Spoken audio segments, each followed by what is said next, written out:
about 22 degrees Celsius, 71 degrees Fahrenheit, and it's raining, everyone. And those who are wondering what's going on and why the rain cover, and if you've just joined us and it's your first pre-show show, this is where we start getting everything ready. So Brian's putting on his rain covers, I'm working on my personality. We're half an hour earlier this morning, so it's now almost 5 o'clock, as opposed to 5:30.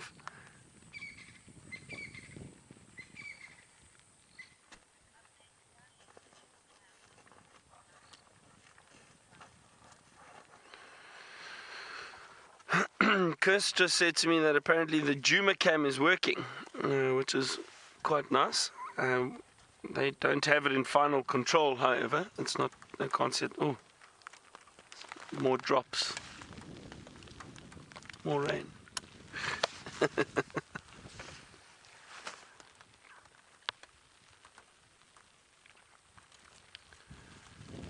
So I've checked all my radios. I've got these rain covers on, and I think that's it. I think we're good to go in the rain.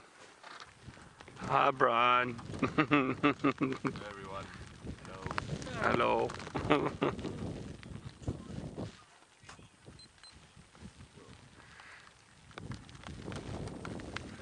Cool. If this carries on, everybody, we might head to the tent a little bit later. We'll see.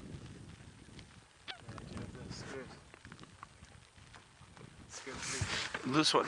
Sorry, must this go on the dash? I want my one. Where's your one? There isn't one here. You know what, Brian? I wonder if... Yeah, I thought so. There we go. Well, Kirsten, what did you say there for a second? James did what?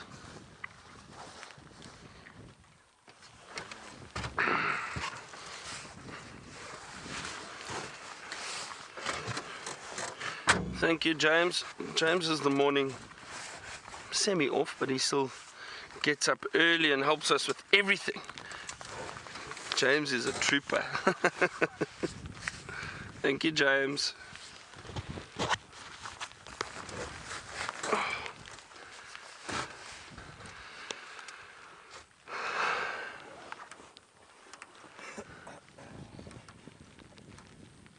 We're going to look for lions probably this morning. See how that Nkuhuma pride is doing with their buffalo. Oh.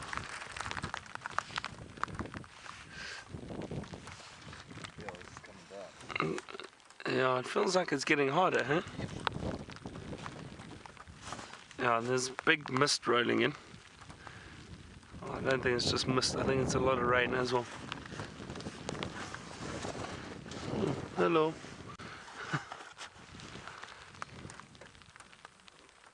Yeah, this is going to be too hard from the get-go. I do know I'm live, everyone. So this is a pre-show, just where we quickly tweak everything, make sure we got everything ready, clean our lenses, as Brian is doing over there. So it's not, technically, it's not the show.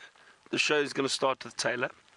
You're just very fortunate that you get to watch us prepping for the show, which is quite nice. And like I said, we're trying to fix the cameras, fix our personalities. Right, okay, almost ready.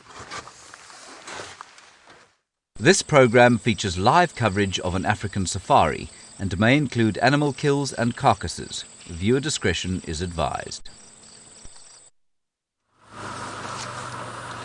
Good morning and welcome to a very wet safari. As you can see, it's not coming down too hard this morning, but it's coming down a little bit just yet. Now, my name is Tayla, and on camera with me, we've got David. Now, I'm pretty sure that this little route that we're taking looks, and this is Safari Live. Ready.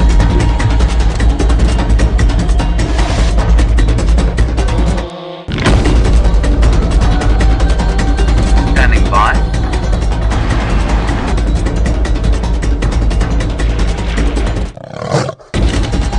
Five, 4, 3, 2, 1. You are live, you are live. Well, as you can see, the gremlins are attacking all over today, and I clearly forgot what I was supposed to do this morning. I think it's because it's also half an hour earlier and a combination of the rain and me trying to focus on finding these leopards. Well, yeah, I know you all know that this is Safari Live, and I do apologize for that. Now we're trying to find Karula, and I've come to a spot. I'm trying to see exactly where this off-roading track goes around to. So we just need to sneak through here, I think. It looks like it. It's a bit difficult. It's quite dark still this morning with the combination of the cloud cover as well as, well, it being quite early, and I don't think the sun has risen just yet. It's quite difficult to tell. David, does any of this look familiar to you? I think I'm still seeing off-roading tracks here. Yes. Okay. Oh, the steering wheel is getting nice and slippery now. Okay, I'm just checking around as we don't want to drive over anything. Now where to next? Well, we can't go over that stump. Right, let's go a little bit further. The back here. Oh yes, now I can see the tracks quite nicely. Let's venture around this little corner.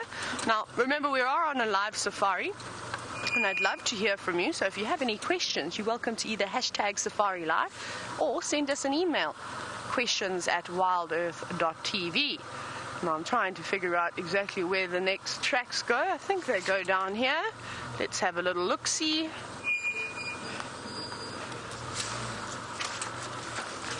Yes, it sort of looks like there's vehicle tracks. Morning, mobile station. Oh, wait, let's turn that radio down. And now there's tracks going back around here. Am I missing something, David? So I haven't seen any sign just yet of any leopards. Still having a look, of course.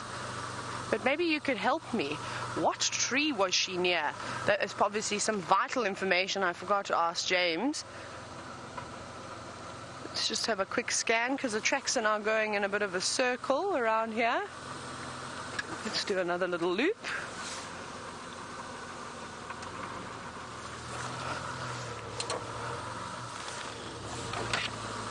And everything is slipping out today.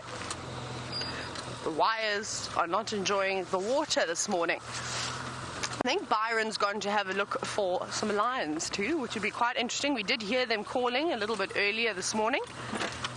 I wonder where. Didn't sound like they were in the same spot, so perhaps they have moved. Right, I'm going to jump onto the game drive radio very quickly. Let's see if I can try and communicate with anybody. No, someone else is talking.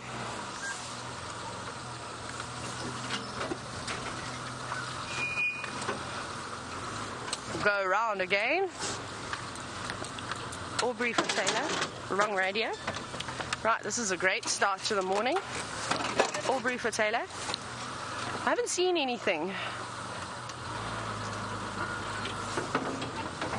Well, what's straight ahead? Let's sit here and see. Morning, Aubrey. Do you know what tree Karula and her cubs were at? I'm just here on that tree track, quite close to the Balanites. Yeah, from very not to expect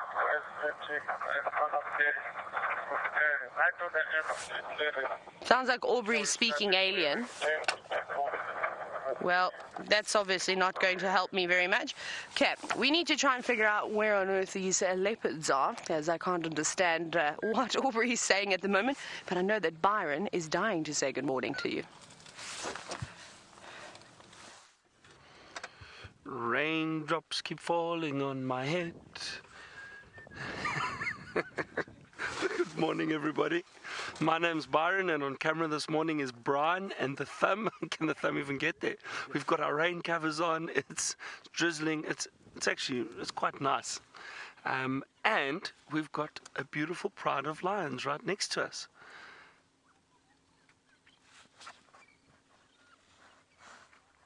There we go. They're also just out in the rain. So some wet cats this morning. But it's a light drizzle, everyone. It's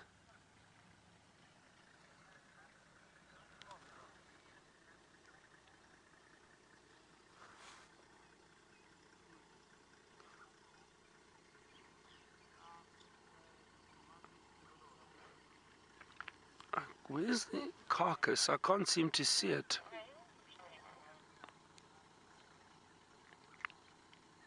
Look how wet those little cubs are. It's good though. It's good. Cleans them up a little bit.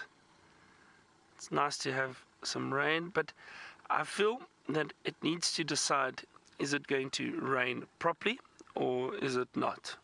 This light drizzle is often just a little bit of a pain sometimes because it's not quite rain and it's not quite not rain. So hopefully, hope everybody had a wonderful Halloween yesterday. Saw James and Tayla with their costumes. I was watching from the FC. Very entertaining.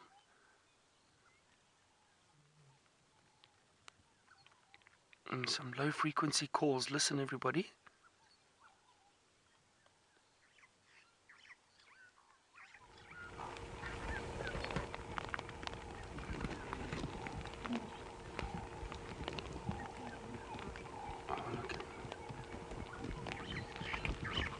Where are they moving off to? Maybe not enjoying the rain as much. There's one female off to the right with the two cubs.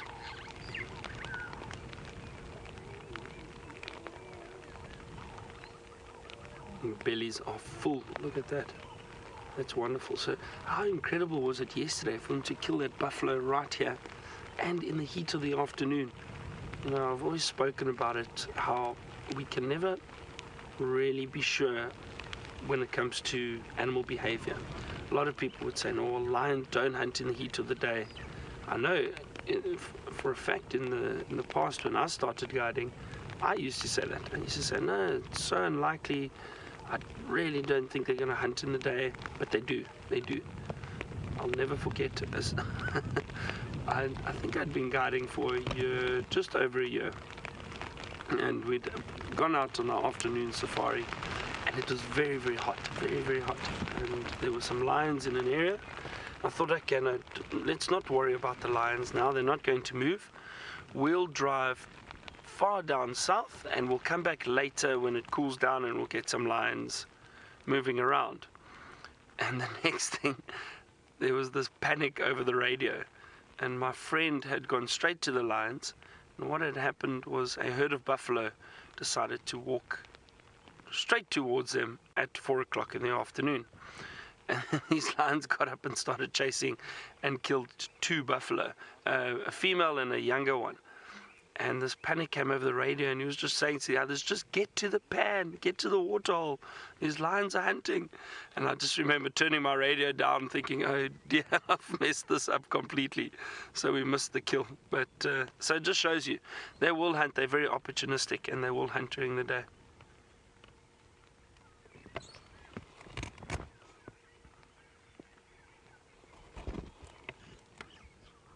I heard them calling early this morning. It sounded like one of the males. Oh, is it still just the one male here? I don't see anyone else, and I'm not sure yesterday if it was just the one. I think it was just the one here. Brian, is that right? I think so. I'm not sure.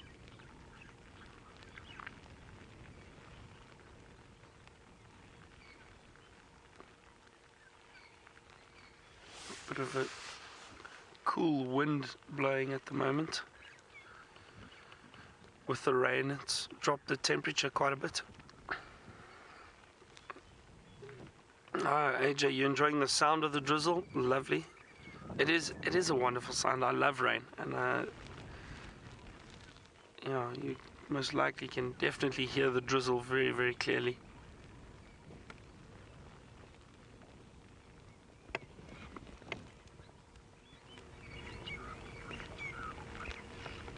This rain is so important, and I hope this stays around, even though it's tricky to do our game drives in, but well, safaris, but it is very, very important, and it's wonderful to have rain. See all these lines now cleaning up a little bit of rain on them. I'm sure it's very welcome from their side too. And the wonderful thing is it just settles all this dust, and you'll see as soon as this rain does clear up, we'll probably have clear skies. And the interesting thing is, I always find it fascinating. So after this rain, and if we look directly west, we'll start seeing the Drakensberg mountain range, which is quite far from here. But after the rain, when the skies clear up, all that dust is kind of washed away, and you get these beautiful clear skies. You can see the Drakensberg so clearly. It appears as if it's moved closer to us, which I always find so fascinating. It's a beautiful mountain range,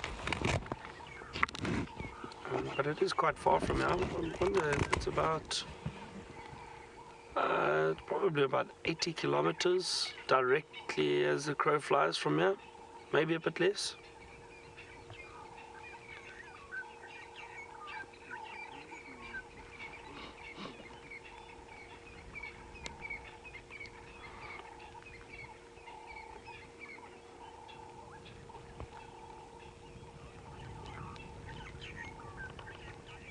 Very peaceful. The birds calling, but it's a very peaceful scene.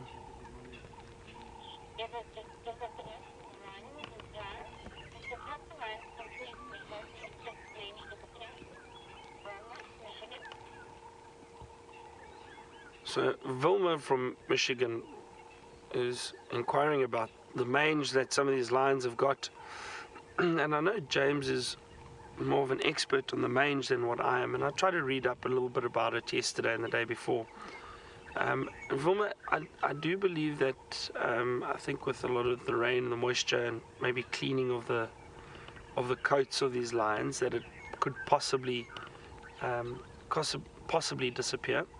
But I don't want to say it definitely does, because I'm not entirely sure. And the funny thing is, this is the first time in my guiding career that I've come across lions with mange, which is interesting. So it's also a new experience for me, seeing these lions with their mange. But I do think, and from what I understand, is that I think with more rain and their coats being cleaned and more food and water around, that the mange should disappear. But like I say, I'm not entirely sure on the mange situation.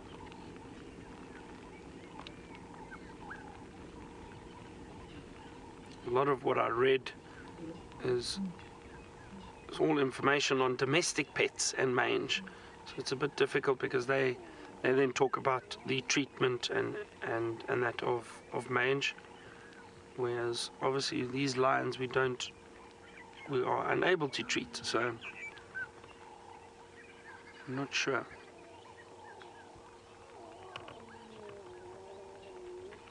And if we have a look, that little cub's just picking at a bit of the leg there, it looks like, and then off to the right, if we keep going a little bit, watch those two little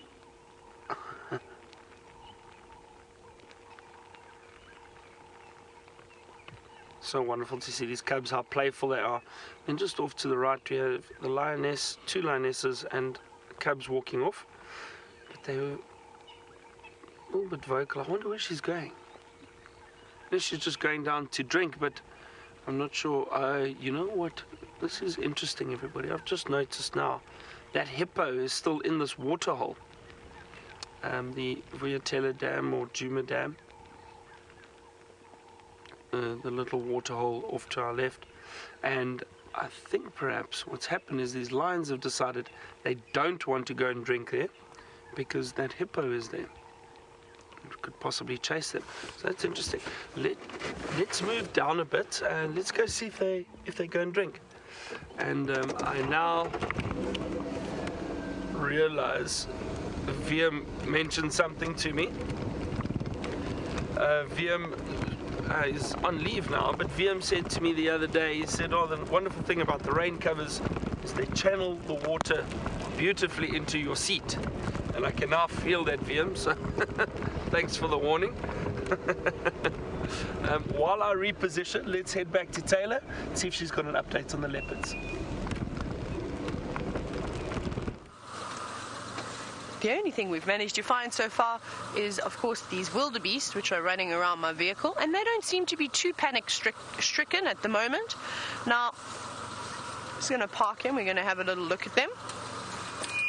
Unfortunately, it seems as though Karula has had her kill stolen. It's no longer around anymore. I did see quite a few hyena tracks. And then I also saw some leopard tracks moving away from that site. So I need to check Gari Main just to have a look to see if they haven't crossed over. They're very close to the boundary. But as much as we love the rain, we know how the rain affects attempting to track animals, especially now that it's just dropping down into the tracks. It's making it very difficult to tell the difference between who's who in the zoo. But we shall carry on and try. As you can see, the wildebeest don't mind the rain too much. It's not particularly heavy. It's just sort of a very light soaking rain. I don't think it will actually do too much to the grass, really. I don't even think we've had a mill of rain yet. It's really, really light. But the clouds are really dark. It looks like there's some terrible weather coming through, especially down here in the western corner. Look at that. You actually can't even see probably more than about, I wouldn't say more than a few hundred meters ahead of us. And then it just becomes wildebeest in the mist this morning. But we will try again and see if we can perhaps see where Karula has gone to. Hopefully she hasn't gone too far. A lovely little herd. There was a beautiful big male with him too, but I think he's ventured on and in amongst the herd now. But you can see them disappearing slowly. And we're starting to see the groups of animals breaking up now. Even the herds of impala aren't as big as what they were a couple of months ago. And of course it's the same thing with the wildebeest. They're just starting to come back again. A couple of zebras we're seeing. Not as many as we were a few weeks ago. At one point, my goodness, all we were seeing was zebra and wildebeest. Isn't it funny how it sort of takes turns and we're always changing what we're seeing all the time? But heads down, feeding on all those that lovely new green grass, and so are the impala. Right, now I think that Byron has got something very exciting to show you.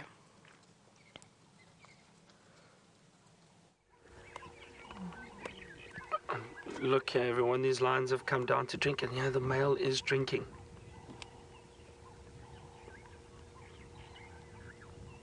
Oh, that's wonderful.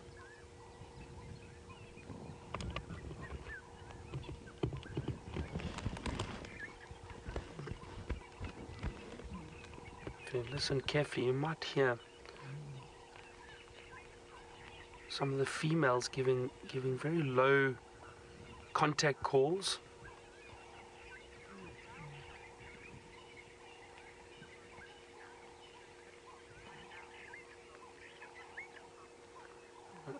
Morning Glory has said last night she heard 2 male lions roaring, and now it's just the one here.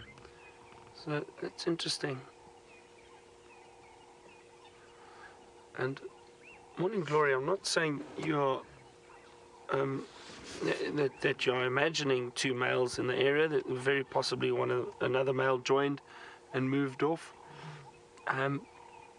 Sometimes, I mean, the females do roar too, and I think unless you really have a trained ear, it's sometimes difficult to tell the difference between a male and female roar. It really is.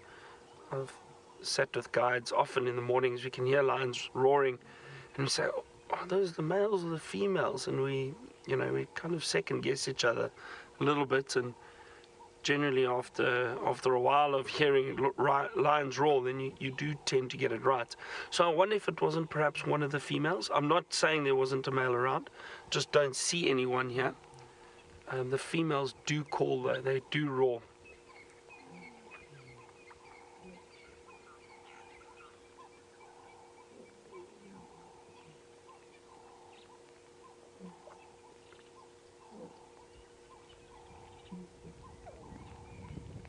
A lot of little vocalizations coming from the lions up at the top, the little cubs. But look at this magnificent male.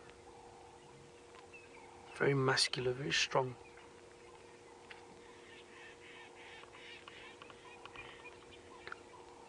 This really is a great scene, everyone. We've still got a bit of drizzle around, but it's just such a lovely scene.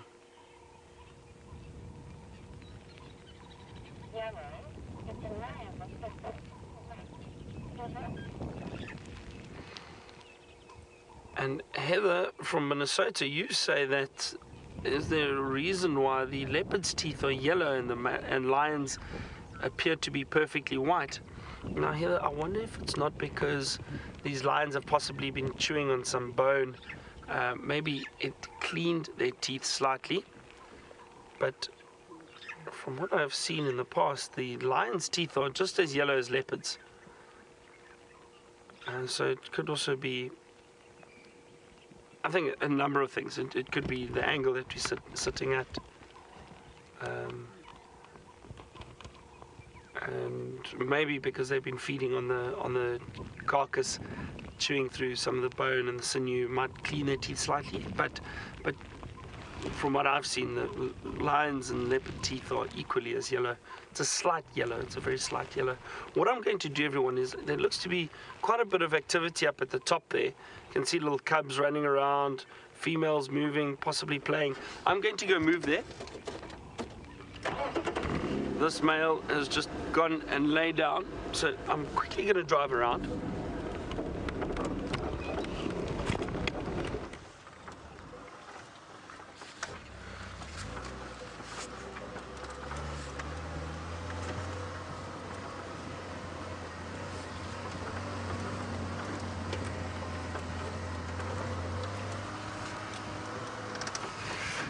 Catherine, all the way from New York, welcome. It's great to have you with us, and it is so nice that you can join us on our safari live drives. And it's your first time watching, which is great.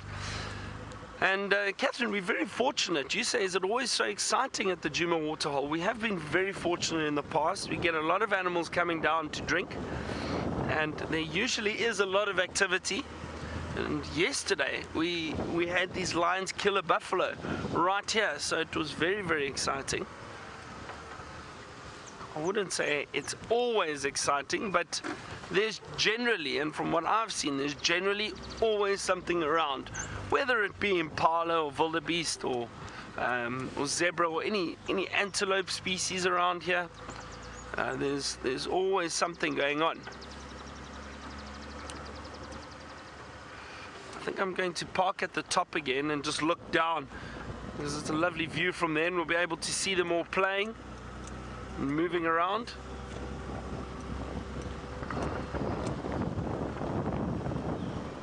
Some cubs on logs over here. I'll try. What's easiest for you, Brian? Is that okay? How's that? Good. See, we also just have to check with the movement of the camera, everyone, because of the rain and all our rain covers, and that it's a bit difficult at times to move as quickly as we would when we didn't have that on. But look at this, just lions everywhere.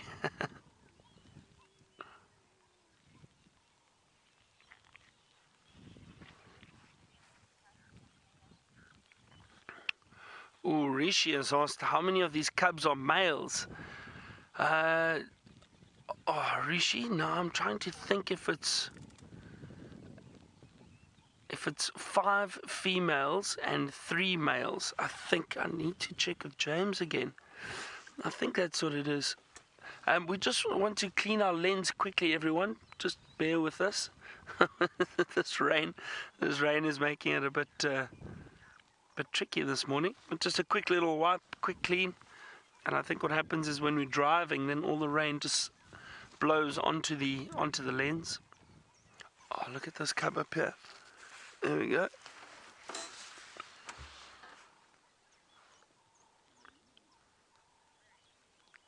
So Rishi, I unfortunately haven't yet had a good look at these cubs to see how many are male or female. You do have to look very, very carefully.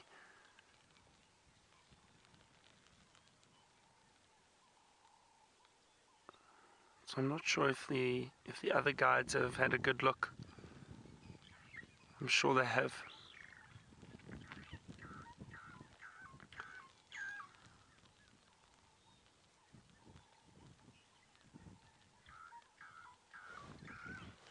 Some starlings calling around us.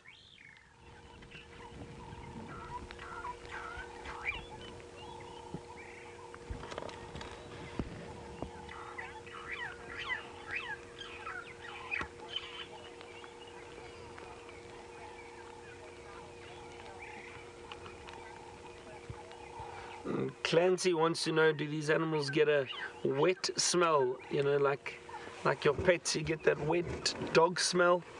And yes, definitely. They definitely do.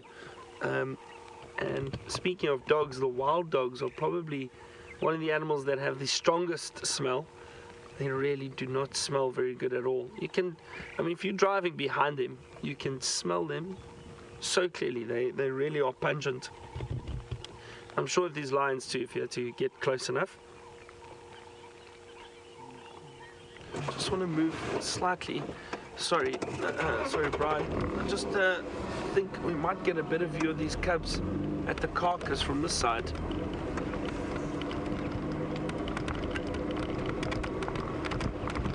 There we go.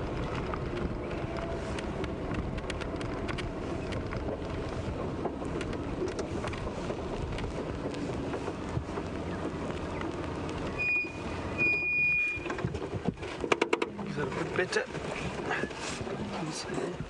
There we go. There's very little left of this carcass. Wow, I am so impressed. These lions, I mean, it was a fairly large buffalo. It looked like a female yesterday from what I saw. But it's almost completely finished. That's incredible.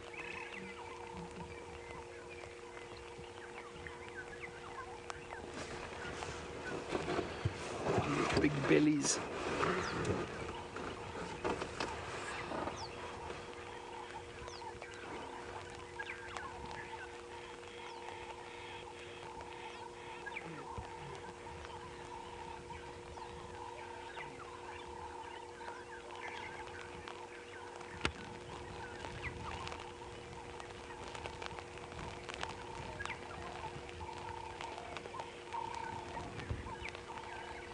It's a beautiful, beautiful morning. Just if you have a look, just behind those lions at the skyline at the moment.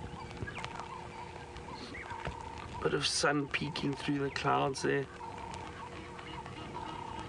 Isn't that beautiful, everyone? Wonderful, wonderful morning. Bit of drizzle, but it's very welcome and we do need it.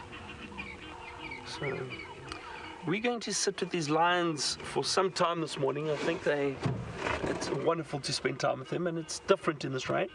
Let's head back to Tayla, get an update, see if she's managed to work out which direction Karula's gone.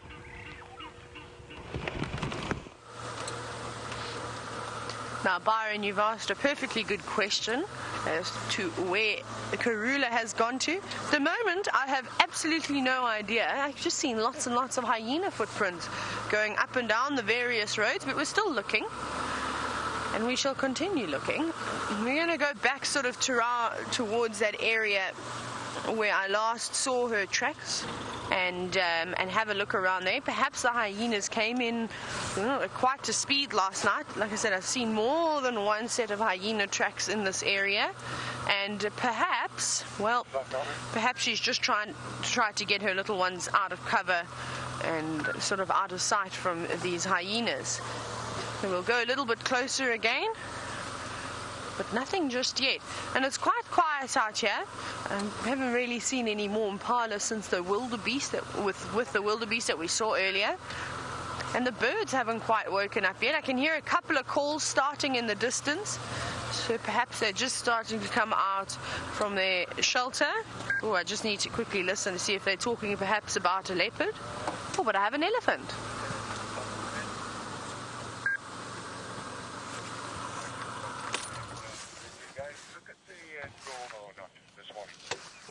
You can see this is how well the animals are going to blend in today with the clouds, because there's an elephant over there.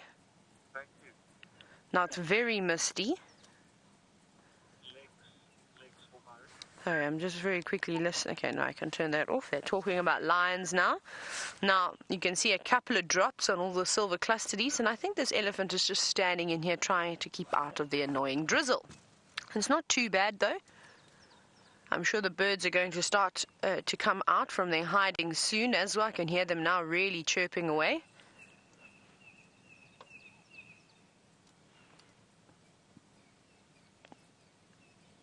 And it looks as though this is a young elephant bull. I can't see or hear anybody else around him. You can see he's hiding himself quite well. Now, if you're worried and wondering as to why he doesn't have any friends, don't worry. This often happens when they reach a certain age and they get pushed out.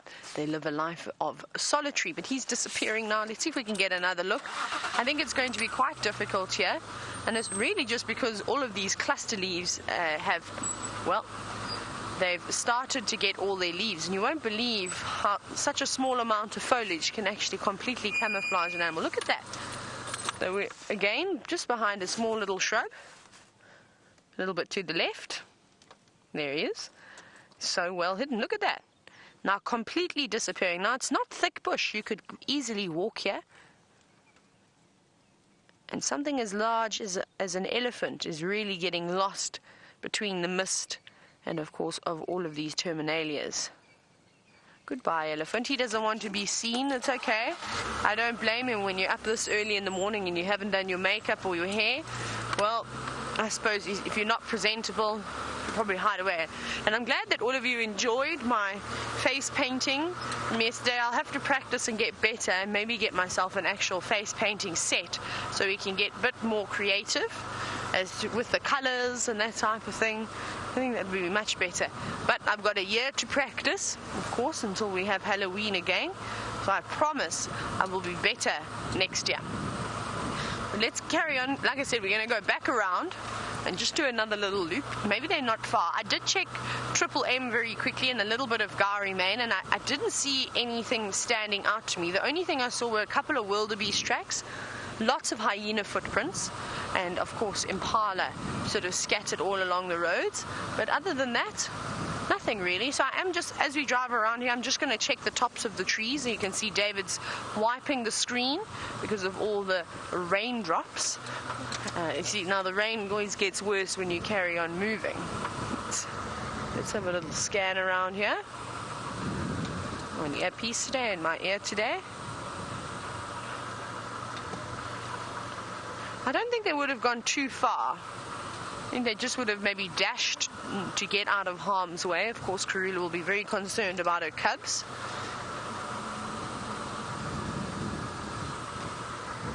We'll just check a few of her sort of favorite areas. Now, we're still waiting for the explosion of the termites. We haven't, unfortunately, seen that explosion of the termite mounds just yet. That's still one surprise that we've got left in stall. Of course, with the awaiting of the birth of all the little animals. But I'll probably elaborate a little bit more on that in a while. I think those little cubs have finally caught up to the adults, and now they're having a drink. Let's go back across to Byron. So the whole pride has moved down here, everyone. They've come down to drink, and now they're moving off. So just as we thought, that carcass is finished, and it looks like the pride is deciding to move off. Isn't it lovely? Look at these cubs in the mud. Oh, wonderful. Look a little bit unsure about walking through the mud.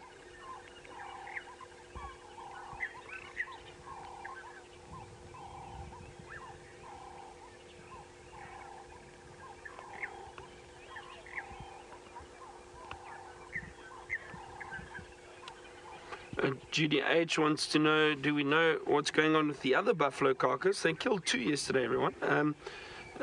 Judy H, I'm not sure. I really do not know.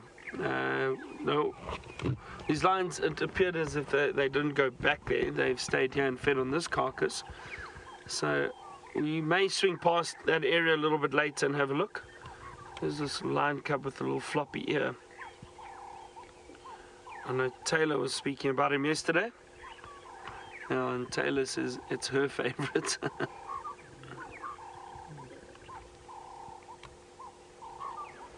Look at those reflections in the water. Oh, photographically, this is really beautiful. Even though the light isn't great, but I think you get some wonderful pictures.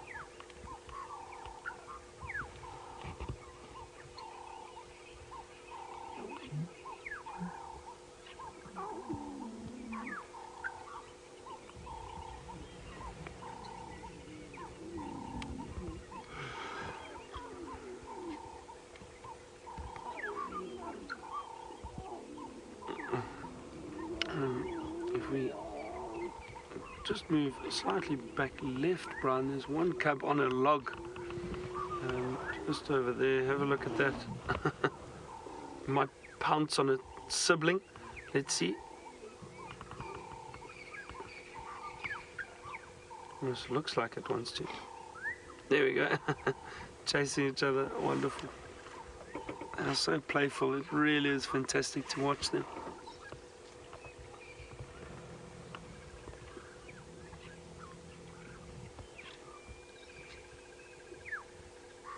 Look at those bellies. Wow.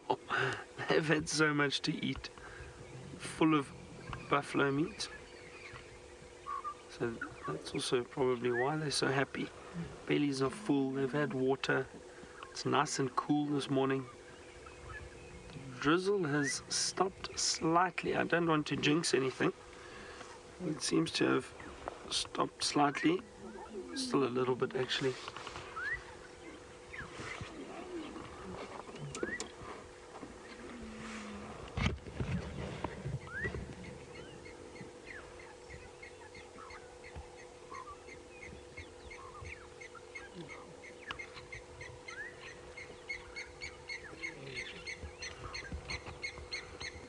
Blacksmith lapwing flying over us. I'm sure you can all hear it.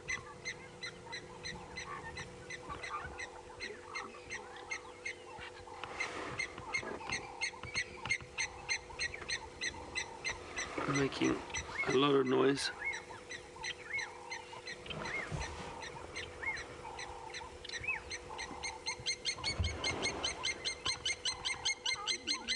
And the reason why it's probably making so much noise is it's unhappy about these lions walking around.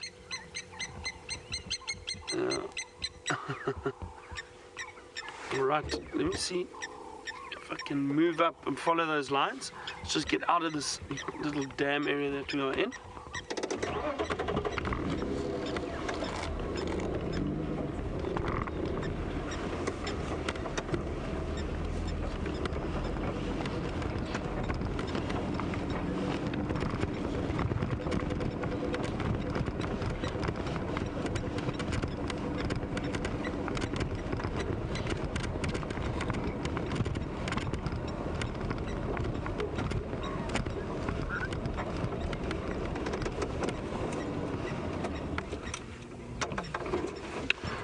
Paige from Tennessee wants to know, what causes, sorry, I'm trying to turn around here, what causes that floppy ear in that cub. So Paige, it was possibly just a birth defect. Maybe what happened is when this little cub was born, the ear was squashed slightly and didn't grow properly. So most likely just a birth defect.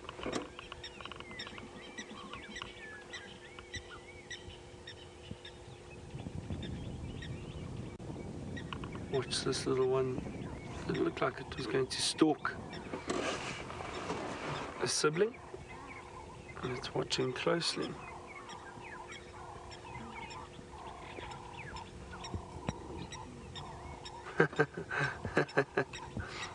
Oh, there we go.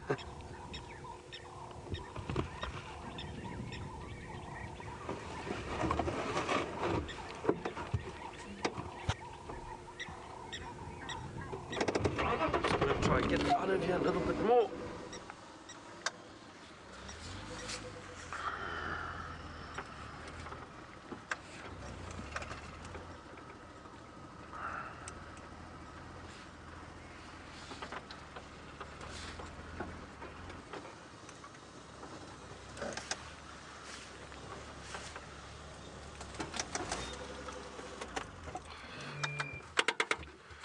Michael has just asked, would the rain and the mud help get rid of the mange? And Michael, I was saying earlier, I don't know very much about the mange. From what I understand, it will. It will help rinse off these mites which cause the mange. So I'm sure it does help them slightly.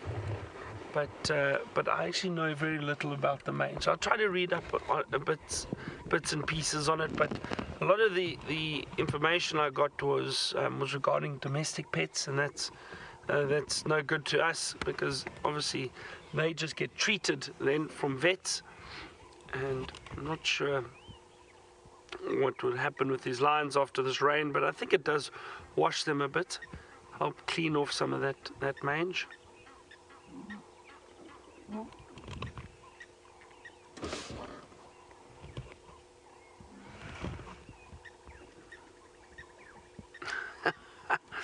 That's so playful.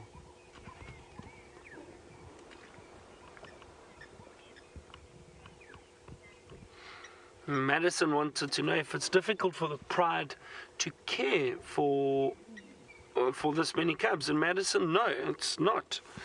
And I'll tell you why. Is because so with these cubs, I'm assuming it's just 2 females that are the mothers. I actually can't remember who gave birth. It was just the 2 females, I believe. 3 females, sorry, the 3 females.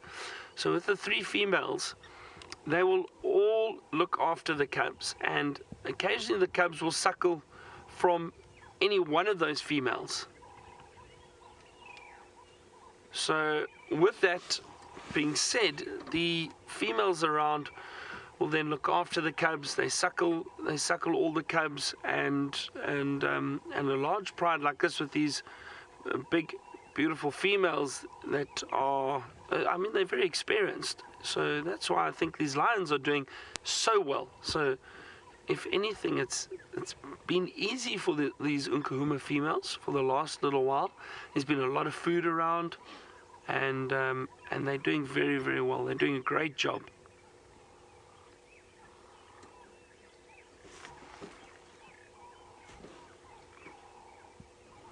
These little cubs, sorry, they keep moving around some bushes. I'm going to move forward a little bit more because they are very playful. Look at that. There's some others that are just moving off to the side.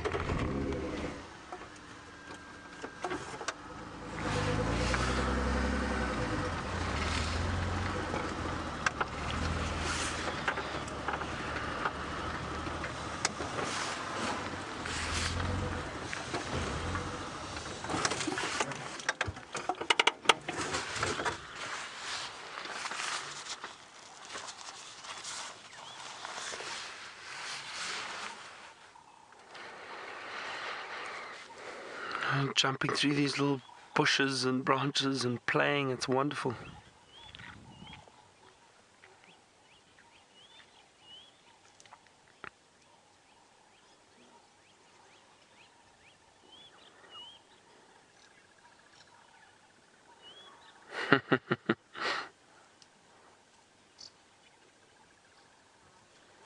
And we saw yesterday, I mean, these cubs are learning so much from these females. I mean, yesterday they actually were involved in the kill with that buffalo, which was fascinating. I couldn't believe it. I was watching, and to see these young cubs run and jump on the back of a buffalo like an adult, it was incredible to see. And they'd obviously seen their mothers doing it, and I think a lot of it's also instinct, which is just amazing. It really is fascinating.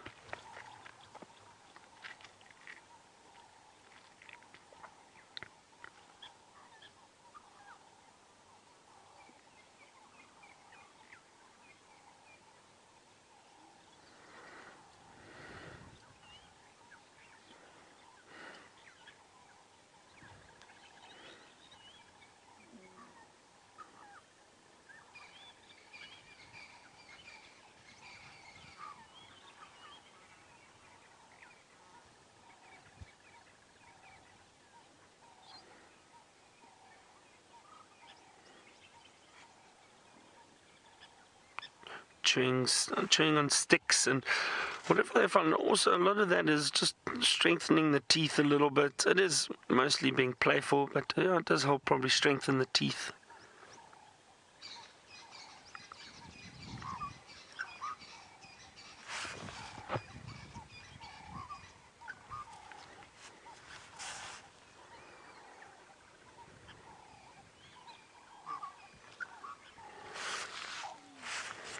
Just going to give some of the other guides a quick update here. I know Lex wanted to move in. While I do that, Tayla has got some stripy animals she wants to show you. We have indeed got some stripes. Lex is just trying to get hold of me. Let me very quickly chat to Lex. Go, Lex. Would you like that too? A negative. I did pick up on some tracks, but it looks like they were moving before the rain. We just off, it was Balanites Road, basically about 50 meters west of where that road that goes down to the mast, just over there, but I can't pick up any more going towards the Balanites junction. Okay, copy. Thanks, Taylor. There we go. Just wanted to let everyone know that we did pick up on some more of Karula's tracks. And it seems as though she's come around this area, but everybody seems to be quite relaxed at the moment. So she must have come through here quite some time ago. Now, if you have a look at this zebra, some of you may even recognize this beautiful stallion. We saw him a couple of days ago, and he's very easy to sort of tell the difference between other stallions is because he's got only half a tail. You can see he's still got his dock, though, so that the fleshy part of his tail, it just seems as though the hair is missing. And you can see he seems to be quite frustrated at the moment as he's wagging it quite a bit, trying to swat the flies, the little midges that are around at the moment, which we often see just after the rains. And that one actually looks like it survived something. Can you see the big gash or the old scar on its rump? Oh, no, it might be a bit difficult to see, but maybe we'll get another chance. You can sort of just see it just to the right of where that tree sort of cuts through the zebra towards its bottom. But let's see if it changes position. Now, we don't often see the lions going after zebra, but I wonder if that's not a scar. Maybe it's even a scar from fighting with another zebra. That's a possibility too. Or, there we go, you can see that big gash now. Can you not see it, David? On its rump over there. Up higher. There we go. It's hard to see as it's moving through the trees, but you can clearly see a big line. It almost looks like it joins all the other stripes. Now, that could be an injury. We'll get another view. We'll hang tight, and it's going to pop out of this little thicket now. Now, that could be even from getting a fright and, maybe being chased by another stallion, or perhaps even being chased by a lion and racing under a shrub of some sort and getting cut. Oh, no, something gave them a fright. It's okay, zebra, relax. No, he's turned the other way, though I don't think you can see it. You're just going to have to take my word for it. And I've seen a couple of times where zebra have been able to get out and actually move away.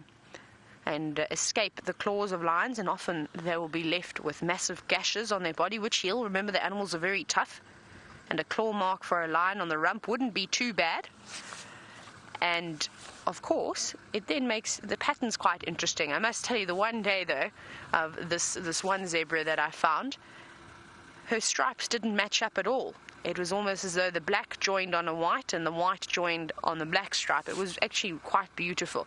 But unfortunately for her, of course, she didn't have the most beautiful stripes anymore. See, Aubrey's just here. I just want to quickly let him know. Morning, Aubrey. Aubrey, I think I had some tracks. It's hard to tell, though. But if you know where this 2-track that goes to the mast, just past that, maybe 50 meters.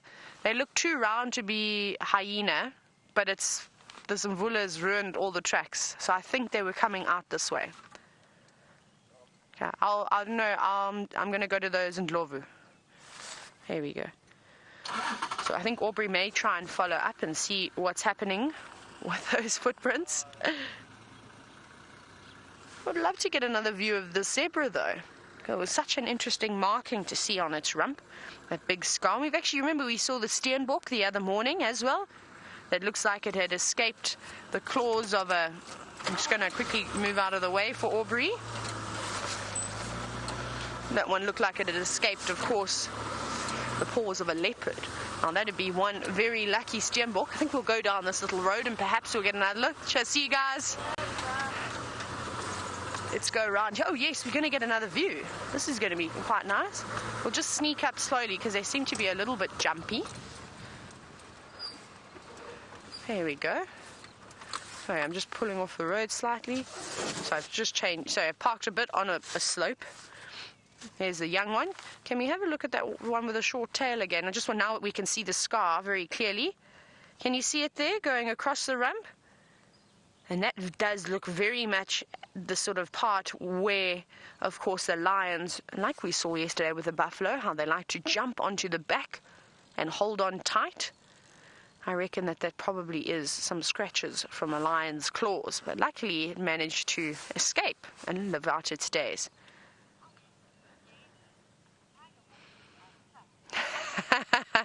David says that tiger horses are tough. They are indeed tough, these tiger horses. And it's amazing though, as I grew up, I was riding lots of horses. I did show jumping as a sport. And I just heard some angry elephants in the distance. Well, maybe it was a youngster shouting because its mom's not giving it a suckle. And the zebra reacting to that, and they're off in a hot sprint. And growing up, I couldn't believe how tough horses really were. I mean, it was when you did competition and show jumping, it was always a nightmare wanting to put your horse in a beautiful big paddock with nice long grass because you knew they'd go gallivanting around and hurt themselves somehow. But it doesn't matter how many times they'd hurt their legs or hook themselves on something and get a big cut. Well, they were just incredible, and they just used to carry on again. And I suppose zebra are probably even tougher than our domesticated horses that we sort of have around as pets or use them for sport and all sorts of those things. I think that they're able to survive a lion attack. I think that's quite amazing. Now, I think we're going to go towards those elephant calls, because if it is a juvenile that's shouting, perhaps there'll be quite a few of them. So it doesn't sound too far, maybe around the other side of this drainage system, so probably say around Philemon's cut line, somewhere along there. So we'll head there very quickly. Bye, zebra. We'll quickly dash around. We're going to go this way, David. Is that fine? Okay. And we'll also just keep an eye out to see if there's anything on Karula, of course. I know Aubrey has just come from this side, and he's got a tracker who's pretty much dedicated to trying to find the various footprints of the animals, and I'm sure his eyes are probably a bit better than mine. Well, let's hope that those footprints that we saw were indeed Karula's tracks. Like I said, it was very difficult. Right, who are we going to have? David, how many elephants do you think we're going to find?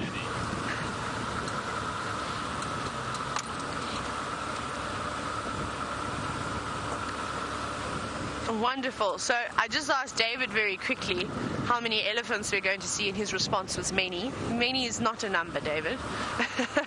I also think there's going to be a few. I'm going to go with about 15 elephants I think we're going to see. Now, good morning, Aaron from New Zealand. I believe that you're hoping to see a crocodile and possibly a rock python. I would think that I think those would be fantastic animals to see. It's two that I haven't seen yet since I've been up here. I think it could be a little bit on the chilly side today, unfortunately for the rock pythons and even maybe the crocodiles. Have a look here. Look at this beautiful little crested barbet. Let's see if it's still going to hang around. Oh, it's jumping up into the tops of the branches, but it just looks so funny and fluffy. Oh, no, and it's gone. Not sticking around. Oh, that's a pity, because normally the crested barbets are the ones that are quite obliging. But apparently not this morning. That's okay. We'll get another one. It isn't the best day for birding, but what we're going to see, and what I'm going to show you just up here, is we're going to see lots of this. Oh, those are very squeaky. I've got the cub tracks. Hang on. Let's have a look here. Let's position ourselves and let's investigate these tracks over here. I'm going to jump out. Can you see them on the ground? Just bear with me for a couple of moments. Oh, right. I think this looks very much like leopard cub tracks. I'm just trying to find a very nice one first. Let's see, I could be wrong. I just want to double check in the soft sand. See, everywhere, whoever has walked here, the toes are beautifully in the sand, and as you get to the back of the pad, you can have a look here. You can see how it almost just disappears. Let's look at this one. Here's a little stick that I can use. But you can clearly see 1, 2, 3. They're leopards. They've come here, and this is not old. This is on top of the rain we've had. I need to quickly get a hold of Aubrey. He's got a tracker. Let me just double check which road we're on. This is so exciting. Oh no, let's just double check here.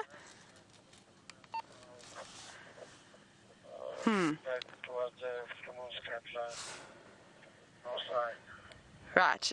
I'm going to very quickly tell. Okay. Let's try and get hold of Aubrey. Let's just chatting. Okay. Well, they're having a wonderful conversation, and I suppose while they're having a wonderful conversation, let's follow up on these tracks. And, well, when they decide to talk to us, or stop talking, and we'll be able to let them know the fantastic news. Right. Aubrey for Tayla.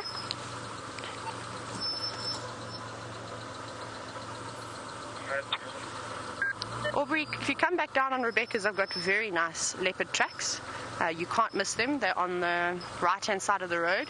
So basically where you've just come from.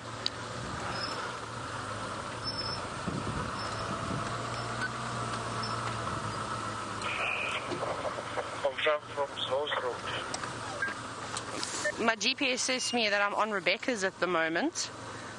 We're quite close to Philemon's Cutline Junction. I'm still on the tracks.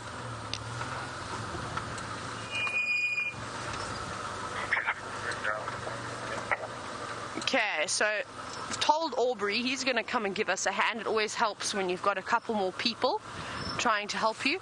Now we're approaching, it seems as though, where those elephants are when we heard them in the distance. But now I'm obviously very curious about these leopard tracks.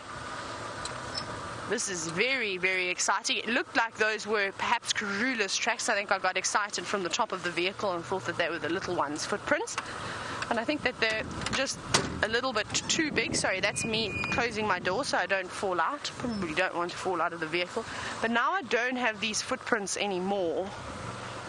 So it seems as though she's moved off of the road. We just take it easy and have a little scan around here. We don't need to race off anywhere. Check on the termite mound. Now, I'm not sure if the cubs were with her when she was moving here. Sometimes what happens, and we often see it, is the cubs will either run ahead or move away from her a little bit. They're old enough now that they don't have to follow her straight down the road. So they could have easily gone off somewhere into this block, but perhaps, hang on, I think I've got some more tracks. No. Now these are hyena footprints. I don't know if you're going to see these very well. They seem to be chopped up quite a bit in the sand, but just by the size of them, they were very, very big. I think it's going to be a bit difficult to show you. There's not really any nice ones like those leopard tracks. Not as fresh as those leopard tracks. Let's just drive slowly here and just have another look and see if we can pick up on any more footprints. No.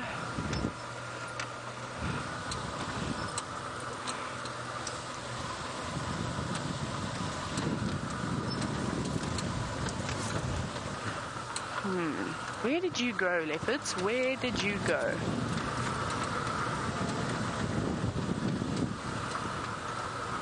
Let's see if we can find a nice hyena track. I think we may be able to find one here. Let's see. Just want to show you the difference very quickly. It would have been nice if they were all together. Let me jump out again. My goodness, I'm filthy this morning. It's what the rain does to us. Okay, little stick. I'll probably look around. No, seems to be safe for the moment. Oh, nothing. Always listen to every noises. Ooh, David, what do these tracks look like? Is it difficult to sort of see them? If we look at, say, perhaps this one over here. All right, perfect. Okay, this looks like a hyena. It doesn't look like a particularly big hyena, so I wonder if it's perhaps not a male that was running here. Now, we clearly saw earlier with the tracks of the leopard. Of course, if you go to the back of the foot, which is this section over here, you can see it almost looks like a lopsided track because the pad goes there and then another big lobe comes out and around. And it's quite a long track. It's not very wide, whereas the leopard tracks seem to be a little bit broader, but obviously nowhere near as big. And then very characteristic are these bean-shaped toes that the hyenas have. And of course, the claw marks. You can see a claw mark there. There's another claw mark there. And well, the others unfortunately disappear into the rain.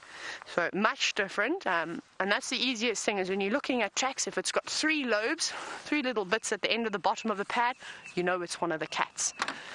And the only cat, of course, that's got claws that you could maybe get confused by is a cheetah.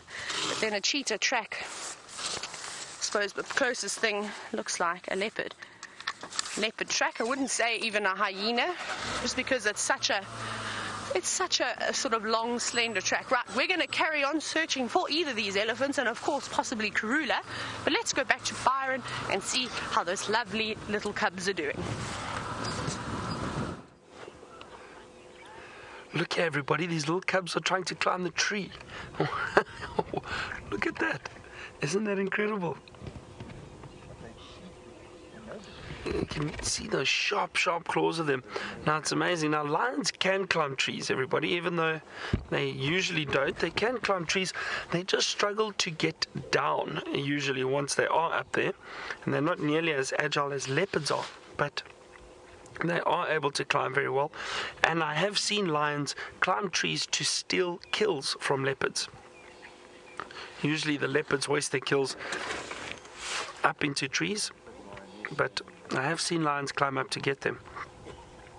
The rest of the cubs are lying on this termite mound.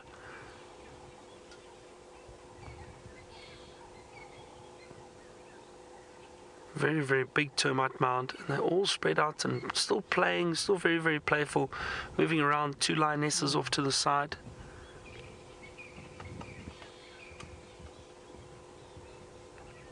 This has been a fantastic morning. What a start.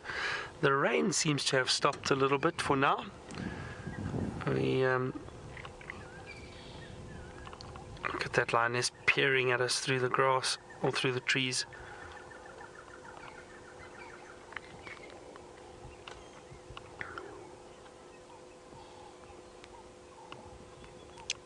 It's a lovely peaceful morning, nice and cool. It really is fantastic.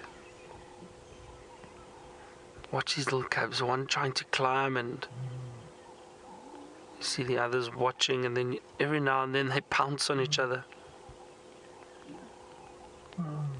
Listen, everybody, can you hear that lion?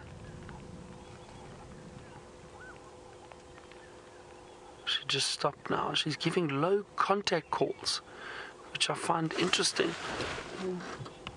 Listen again.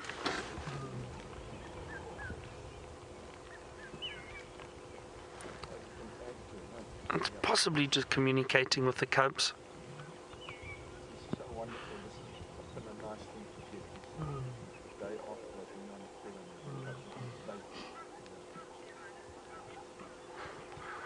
film. Laurie, you would like to know if the termites are bothering them. You know, Laurie, at the moment, that's a very old termite mound, and I wouldn't be surprised if it's not active. You know, I can just see the soil on the top is very, very hard, and there's a lot of vegetation growing on that termite mound.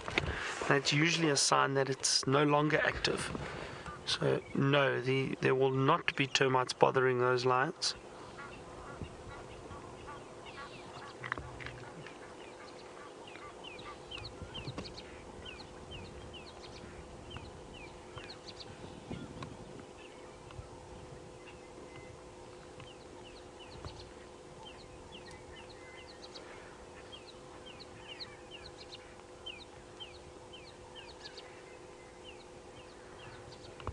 These cubs are exploring every little nook and cranny that they can find.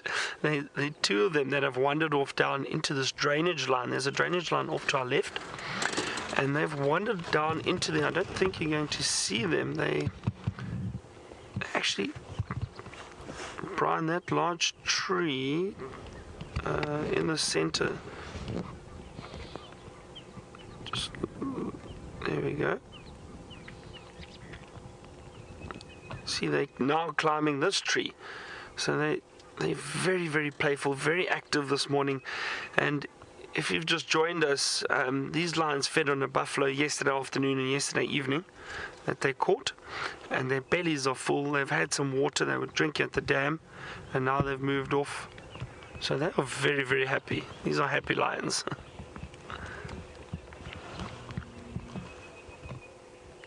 And one of the reasons why, you know, we often get guests asking, why do we go out so early in the mornings? And this is one of the reasons. The mornings are wonderful because it is a lot cooler, and generally you still get a lot of activity from these predators. They might still be moving around, and as you saw this morning, they were drinking, and they've moved up, and these cubs are still very, very playful, because as soon as it starts to get very hot or very warm, you'll find these lions will probably rest and relax for the day. Isn't that an amazing picture? Look at that.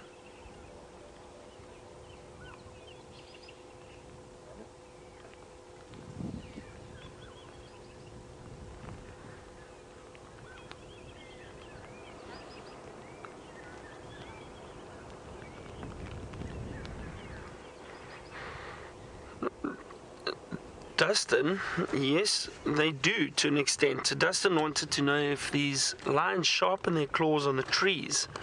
And they do. They also clean them, Dustin. That's how they clean their claws, their nails. They'll stretch them. They'll go and grab onto the trunk of the tree.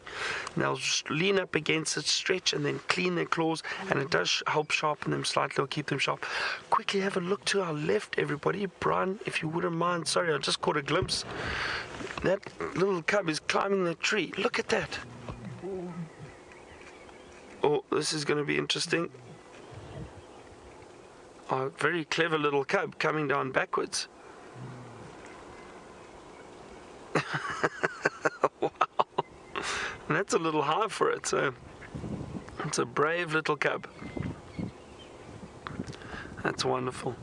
So as I said, if people ever say to you, well, lions do not climb trees, you can say, well, you've seen one. They do. And just because it doesn't happen frequently doesn't mean it doesn't happen at all. Oh, look at that beautiful cub down there.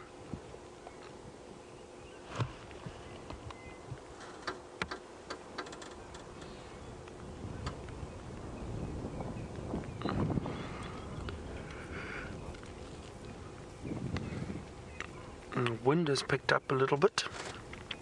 You can see the leaves blowing in the wind.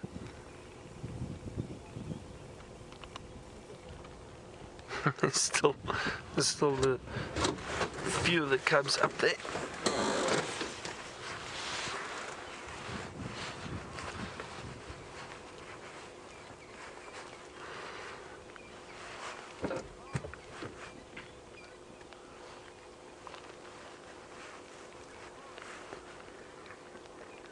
And it's really wonderful sitting in sightings like this, because there's so much going on. It's just fantastic to appreciate it and watch. You know, often when I've got guests and we're out on safari, unless we're really asking questions and speaking to one another, we don't say much, because you can just enjoy it. And it's wonderful to listen to the birds and watch these animals interact with one another.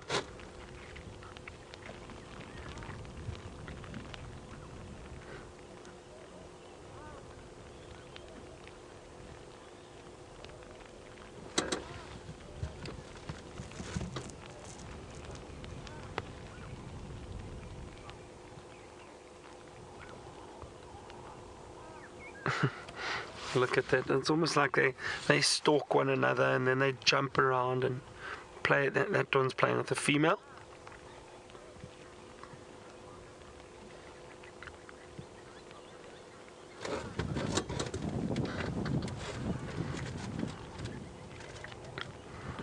Isn't this special?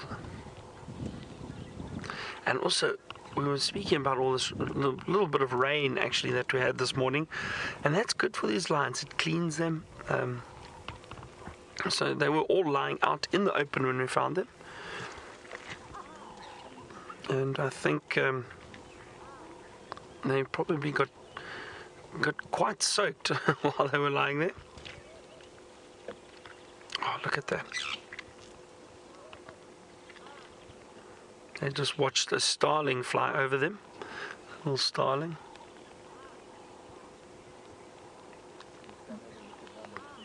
Doesn't that little cub on the left look so comfortable?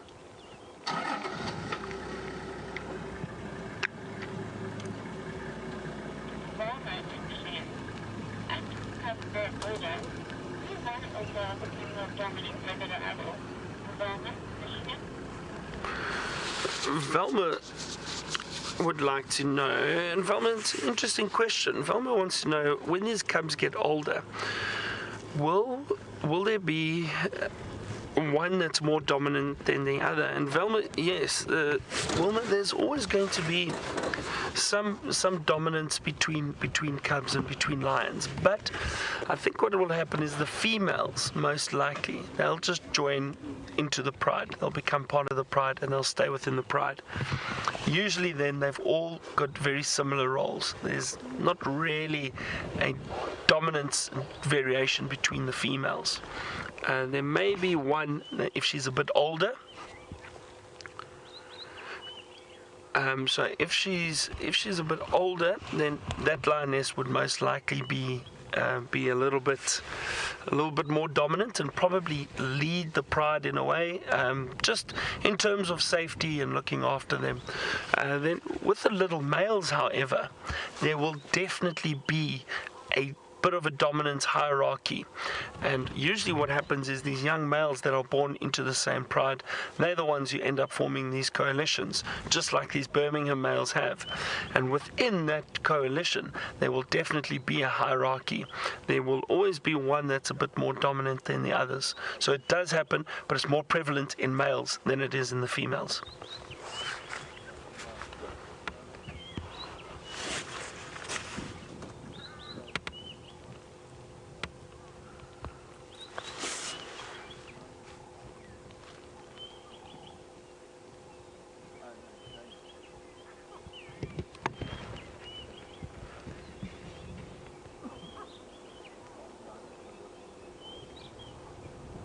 Resting cubs now. See, as I was saying earlier, it's nice to find them early when they're still moving around and they're active, but now they're right up on that termite mound and they look so comfortable, almost fast asleep.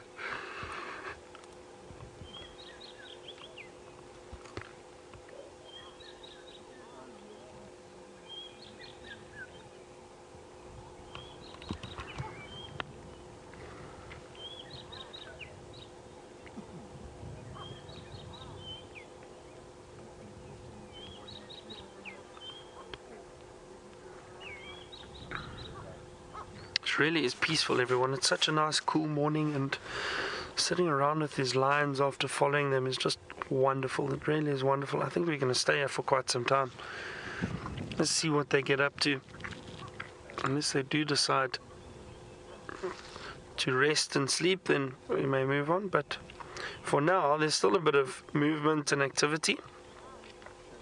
See that lioness just cleaning herself. Their tongues are incredibly rough. Very, very, very rough. Looks almost like they've got little barbs on them. They've got little hairs on their tongues, and that obviously helps clean them. And you'll often see when they're feeding, these lions will go and lick the carcass, and that licking is, I mean, because of that rough tongue, they're able to pull off some of the hair from the carcass and clean the carcass, so it makes it easier to feed. Really is incredible.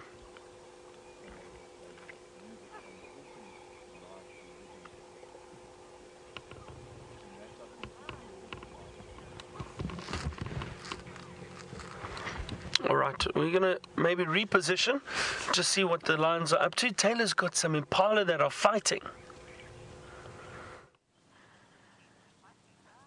Watch these boys very carefully. We arrived and they had locked horns and were properly fighting. Let's see if they're going to have a little clash of heads again.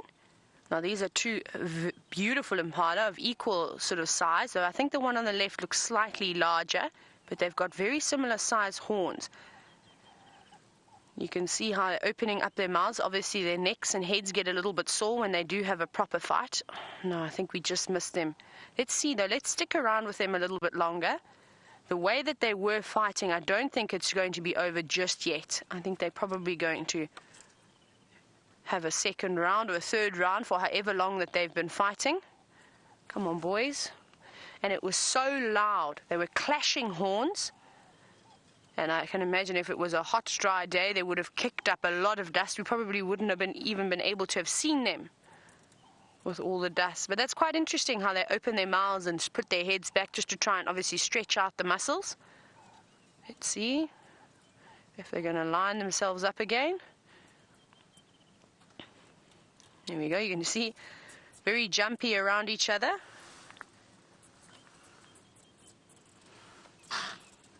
Snorting just at each other though, not alarming for anything.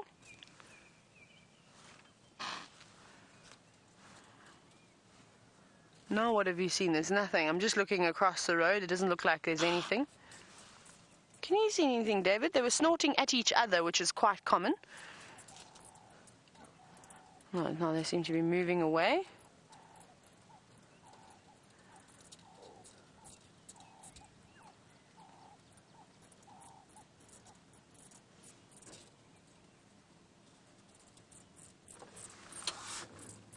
Got an insect making a very strange noise in Jigger as well. I don't know what that is. It's a bizarre noise. Come on, gentlemen, are you gonna... I'm gonna just reverse. Let's just stick with them just for a little bit, because I'm really hoping that they do decide to clash horns again. That was so impressive. There we go. Let's sit here. Look, watch them. They want to.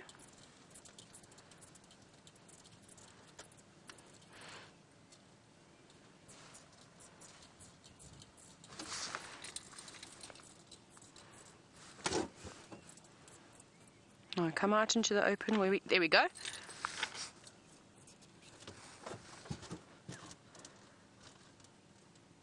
I'm sure you're going to be able to hear this too, so listen carefully.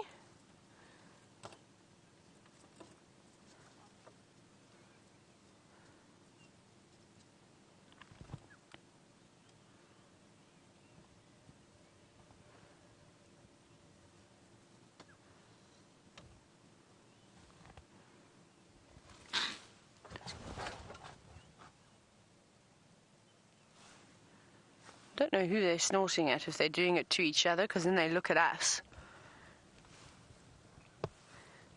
Come on, gentlemen, do that again, because that was quite impressive. Now, impala, I've never ever seen it where male impala have locked horns, that they've both unfortunately ended up dying. I know it's quite common to see that in kudu, with those lovely long spiraled horns. You can imagine it's very easy for them to get tangled up. Impala horns, of course, don't have too much of a curve to it. I suppose it's always possible, but they seem to always manage to untangle themselves. Let's see. Looks like they're lining themselves up again. No. And this is very typical of a fight. It's sort of on and off. They'll clash heads for a little bit, push each other around, sort of walk around in circles, move away, wait for somebody to make the next move. Let's keep up with them, though. I think this could be quite interesting, of course. And I've got hiccups again this morning. I'm like the hiccup queen. There they go. So I just want to make sure that...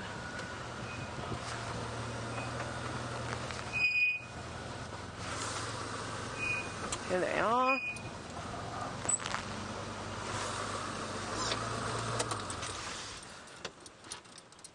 Session with the Nkuhuma fan. Oh, let me turn that radio off. Go ahead, dude. Morning, Jake.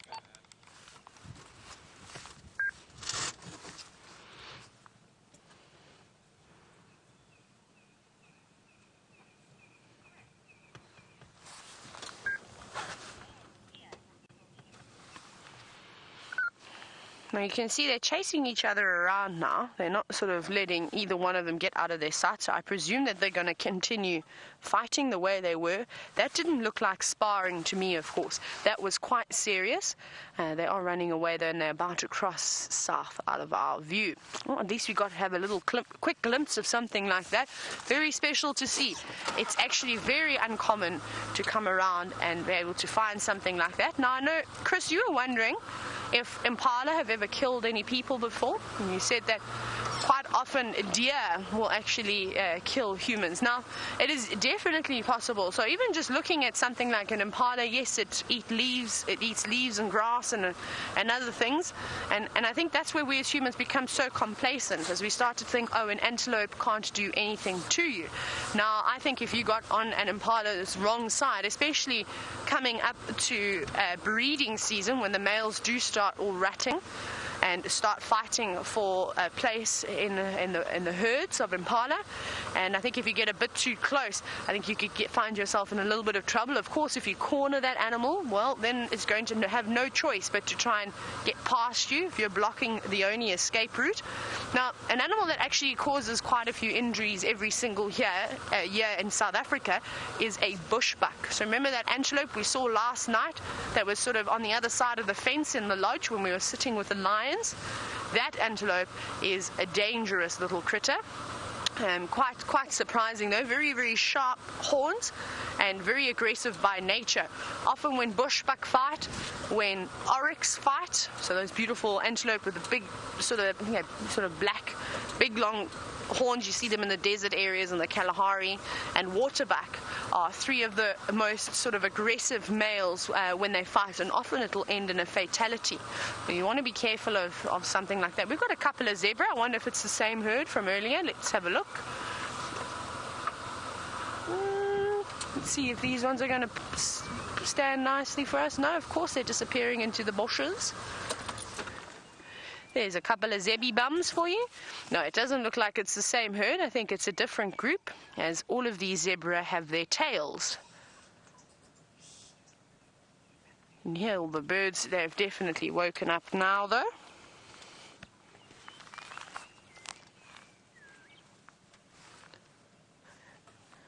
And it's got quite chilly as well, so I think we're going to start to see some of the animals fluffing up quite nicely. You can see the little zebra on the right has still got a slightly fluffy coat.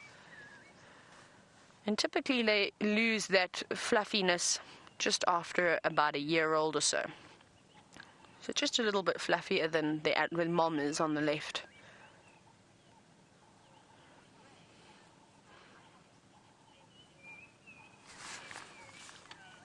Hello, Ray. Ray, you've said that you haven't seen any baby zebras and you're wondering when will they be born.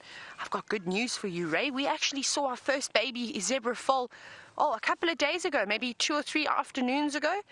It was so tiny, it couldn't have been more than a few days old. It was still slightly wobbly on its legs. It hadn't quite got a proper idea on how to use them.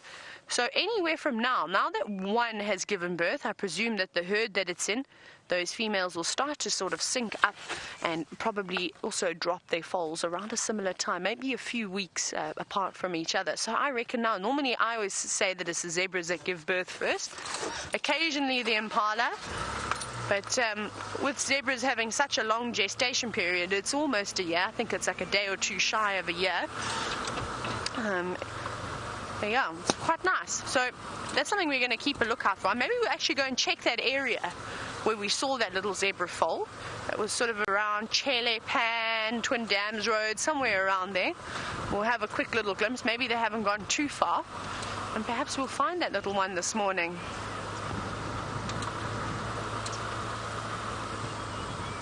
Now, James is wondering if I've ever done a horseback safari. I haven't, and that's something that I'm absolutely dying to do. I'd love to go to Botswana and do something like that.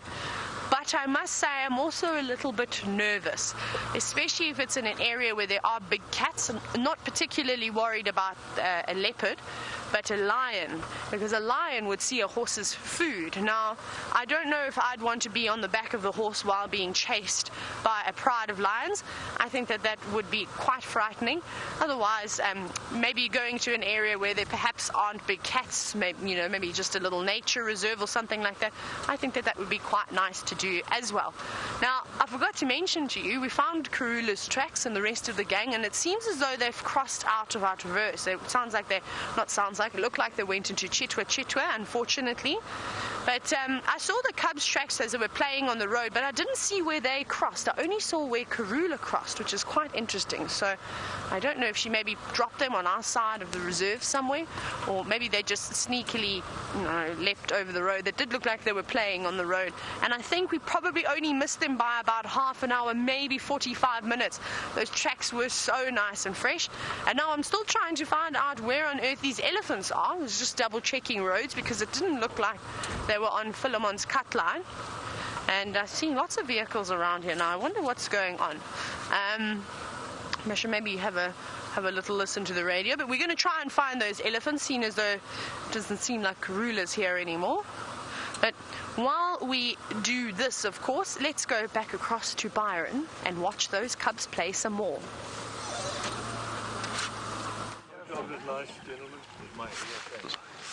So we're still sitting with these cubs, everyone. We just repositioned slightly, and oh, here comes a big male, everyone. He's going to walk right next to us. Wow, look at this. He's just come through, and those of you who watched yesterday morning and yesterday afternoon, you got the update that these lions had killed a buffalo yesterday morning around 10 o'clock, I think it was, somewhere around there. And then they managed to kill this other buffalo at about 4 o'clock in the afternoon. Now, they've returned to the original carcass, and there those lionesses are feeding, and that's where the male is going now. So these lions are just gorging themselves on buffalo. It's been incredible for them the last 10 days or so. They've been very successful with hunting buffalo. And we were discussing it. I think one of the main reasons is because of the drought. There hasn't been a lot of food. Oh, look at that. That lioness got up very quickly when that male came through. Do you see that, everyone? That was very interesting. And the reason for that is because these males can sometimes get a bit aggressive.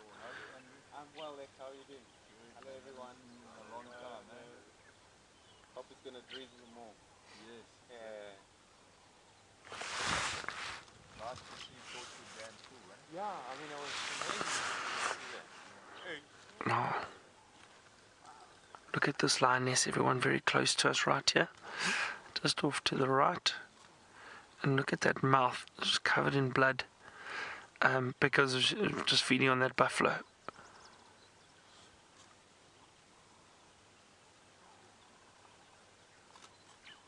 Very bloody face.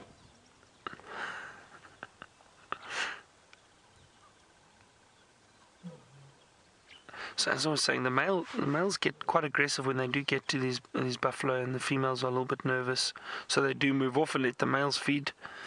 And I think with this drought that we've had, because there hasn't been a lot of food for these buffalo, they're not as fit and healthy as they usually would be, and they really have been taking strain. And the lions have been capitalizing on that. They've been hunting buffalo almost daily, which is incredible. Really, really interesting. So Judy H, you actually asked me earlier what happened to the other carcass. So we're now with the other carcass, so it's good to see that nothing is going to waste. Oh, and have a look, these cubs are all on the termite mound, getting quite vocal.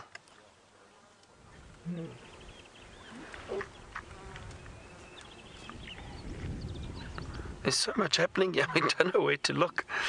All these cubs moving around. The lioness is contact calling. I'm going to keep quiet a little bit. I'd like you to try and hear these sounds.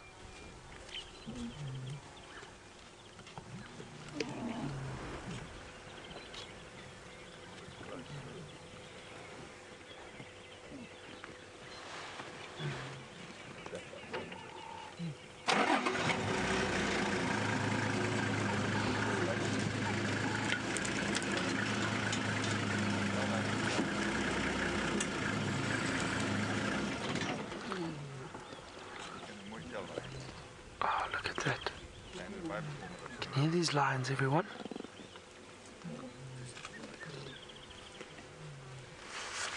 Look at them all.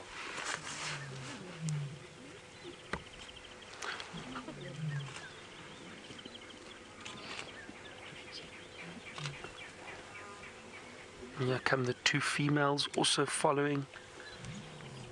Oh, look at this, everyone. They're right here. Isn't this great?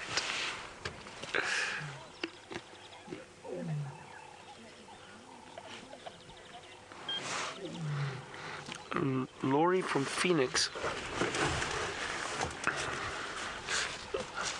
Laurie wants to know at what age do these cubs actually start participating in the hunt. So Laurie, generally, from about 2 to 2.5 years, they'll probably start becoming a lot more active and involved in a hunt.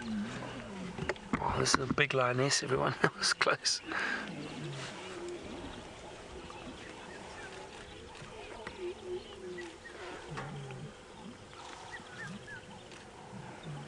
There's one more cub just coming behind us. He'll probably come through shortly. Follow the rest of them. I wonder where they're going, if they're not going back to some water or just going to look for a place to lie down. Still very cool, so that's possibly why the lions are moving around so much. Yeah, it looks like the lionesses have just gone and they've just moved away from the kill a little bit. And it could possibly be because of what I spoke about with that male when he's feeding. Males tend to get a bit aggressive, and the females are just careful.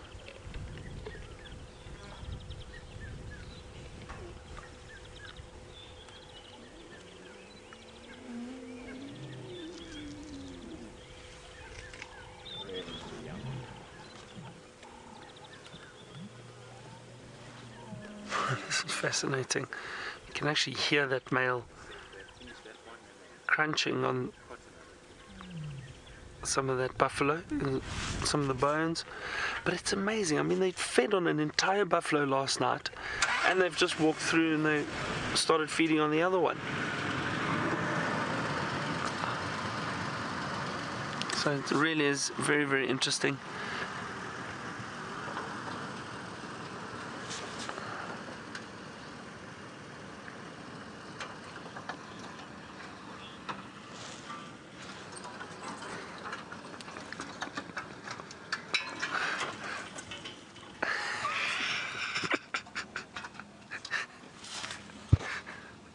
So, and we've got a question from a new viewer, Apex Bedsheet, and you'd like to know why they're not attacking us. So, we one of the reasons is because these animals have become somewhat habituated to the vehicles. They know that there's no threat or danger from us towards them, so they allow us closer to them to view them, but we are still very sensitive, and we do try and give them their space. If they choose to walk past us, it's okay. It's such a wonderful picture. And there's other lioness and cubs, and they're behind us, but they're moving back. So as I was saying, with them being used to the vehicles, they know there's no threat or danger from us, so they're comfortable with the vehicles being around. They're used to the smells and the sounds of voices, but we are still very sensitive. We don't try and get too close to them because we don't want them to act either aggressively or to run away. We never want them to react to the vehicles too much. And if you have a look carefully, if we do get too close, you'll see they are a bit nervous of the vehicles. So there's still a bit of fear in these animals towards the vehicles. So that's why we've got to be very careful and very respectful of all of these animals. And just remember that we're here to view them and appreciate them. So that's why these animals don't attack the vehicles usually, unless they do feel threatened, or perhaps if they're injured, just not comfortable, then you might get a reaction, but by that stage you probably shouldn't be hanging around them anyway. So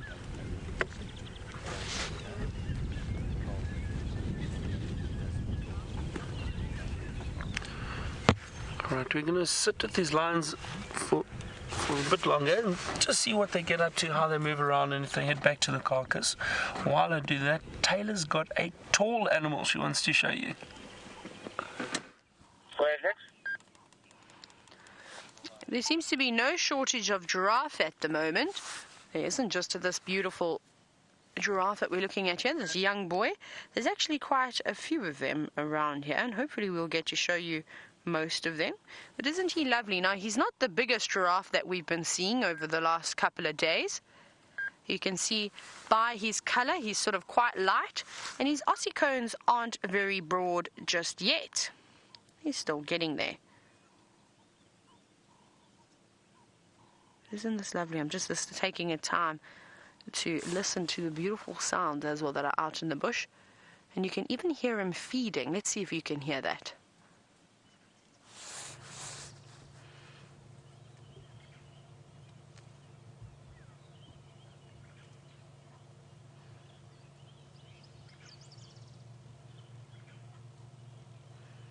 Might be a little bit too far away, but I can hear him crunching on those lovely crisp leaves this morning. Now, it's quite interesting as we look at these giraffe, and we've been seeing I'm quite confident in saying that we've been seeing more males at the moment than we've been seeing females.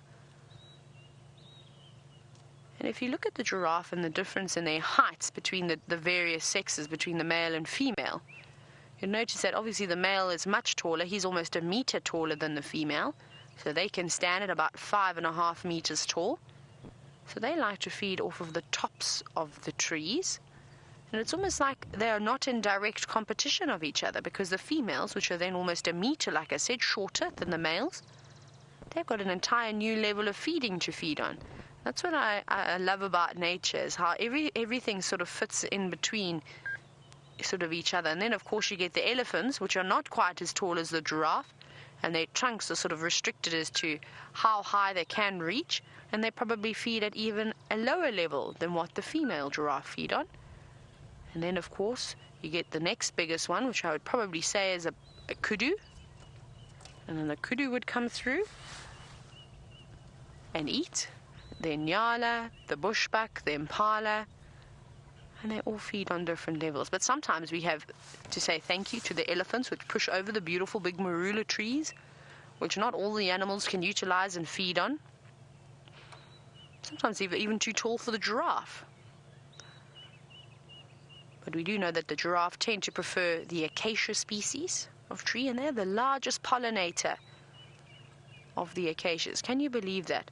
That a mammal is responsible for sort of pollinating a particular species of trees. I always find that so fascinating, because typically it's insects, birds, but a mammal. And I don't know if there really are too many other mammals that are able to do something like that.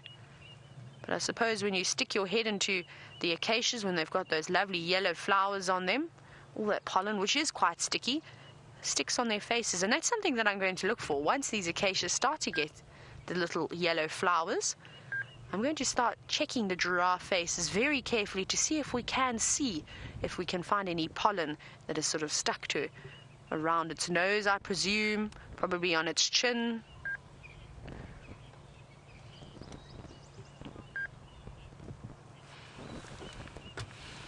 Now, looking at this beautiful giraffe, I mentioned earlier that his little horns, his ossicones on top of his head, are quite small. They're not quite as robust as what they will get. And I know that JT was wondering, what are the function of those little horns, those little knobs on his head? So JT, they're called ossicones. So they're not a horn, really. It's really just a bony protrusion that's fused straight to their skull. Now, you must keep watching, because James has actually got a very nice giraffe skull that he has in the tent that we bring out every so often. So that's quite nice. Then you'll be able to see what they really look like. And they do indeed have a function. They are there for fighting. So the males use them. The females don't really utilize their ossicones too much. If they need to defend or fight off anything, they'll rather kick with their front and their back legs. So the males perform something called necking. And they swing their big necks and heads around, and they almost tangle up like a bit of a pretzel. And then they'll use those ossicones almost as weapons. And it doesn't seem like much, because it's sort of quite a slow-going process. It almost looks like they're fighting in slow motion. And they swing their necks and they try and dodge and dive, very much like the Matrix, sort of doing that backwards bend. But, JT, I have to tell you that those giraffe heads are extremely heavy. And with those little ossicones sticking out, it's almost like if you had to tie a really big weight onto a rope. And if you were to take that and swing it around and hit somebody with it, or hit an object, even hit a concrete wall, it would do quite a bit of damage. And they can actually kill each other. It's not very common, but every now and then, and so often, someone will get lucky enough to witness something like that. It is a serious battle when you find two big bulls fighting, very much like how we saw those impala.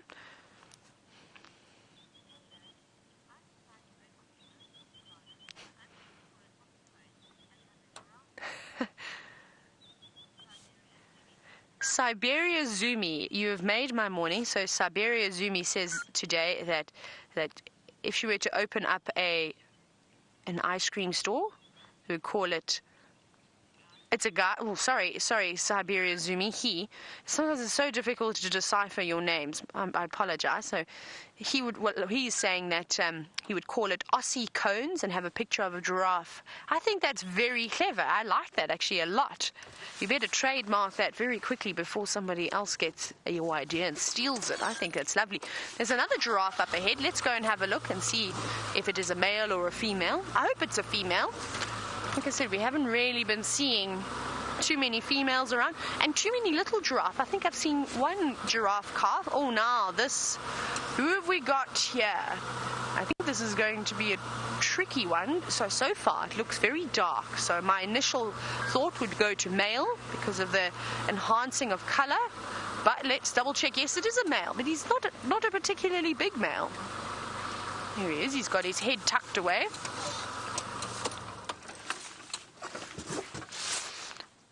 Very much the same size of the male that we just saw. Now, he's starting to go beautiful dark chocolate brown now. You can see that. So he must just be a little bit older, maybe a year or two older than the one we just saw. But genetics also plays a big role. His ossicones seem to be a little bit broader, not much broader. So I think he's still relatively young. I don't think he's particularly old. Now, you can also look on their faces. You can see all of that calcification on their head that sort of makes them not look as elegant as the females do.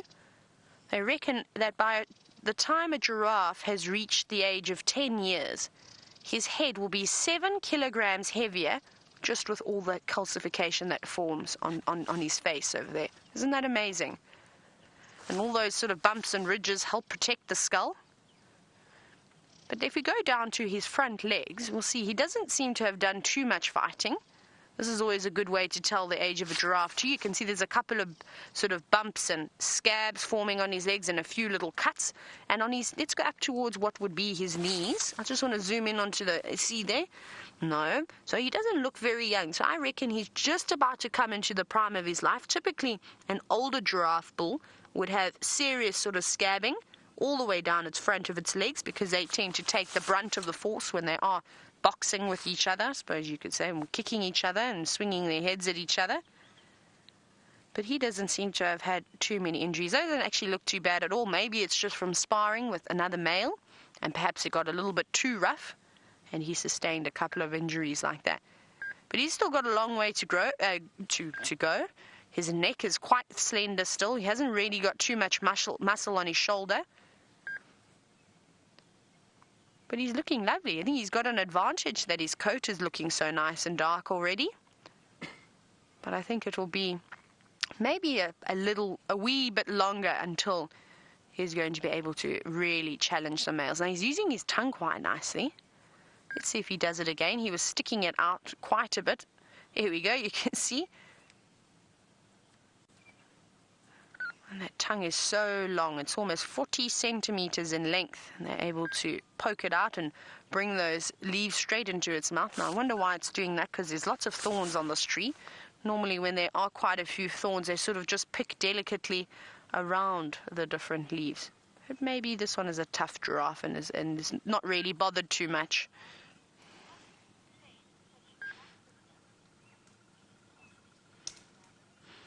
Now, Orlando, you're wondering how on earth do these animals that just eat vegetation get so big? Isn't it quite incredible? It's like you look at an elephant. Now, the giraffe, though, considering how much they eat, they've got very, very a good digestive system. Now, I find it more unbelievable that something like an elephant that has got a great digestive system is able to get to that size. It's quite amazing. Look at the dinosaurs. Most of the dinosaurs as well were all herbivores. They must be doing something, right? There must be something in those plants that allow them to get to this size.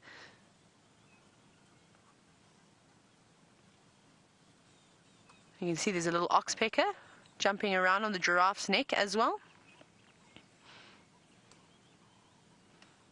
No, now he's gone further around the corner. Let's see if we can move slightly as well. They seem to be nice and relaxed with us. I suppose I shouldn't jinx it though. Let me quickly just reverse over here and we'll go up a little bit further and perhaps we'll be able to get a view of this lovely giraffe's head.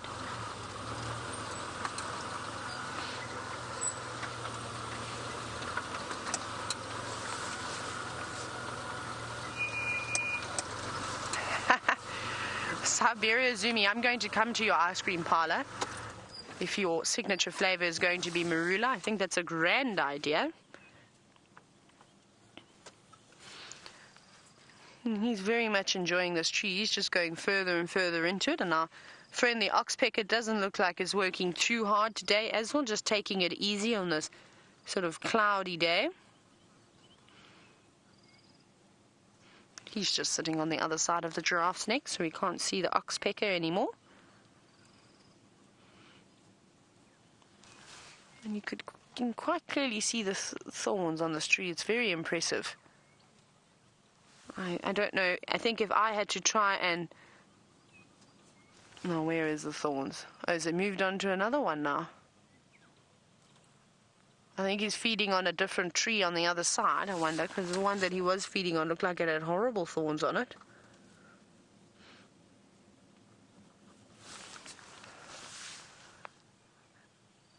I'm just having a look around as well. It doesn't look like we're going to get any more rain. It seems as though the clouds have now lifted quite a bit. And you can see that it is lightening up quite a bit now as we zoom out of this giraffe, which is great for us. We're able to see again. But thank you very much, Mr. Giraffe, for putting on such a fantastic show for us today. And Oxpecker, thank you to you too. But I believe that Byron has now left the lions.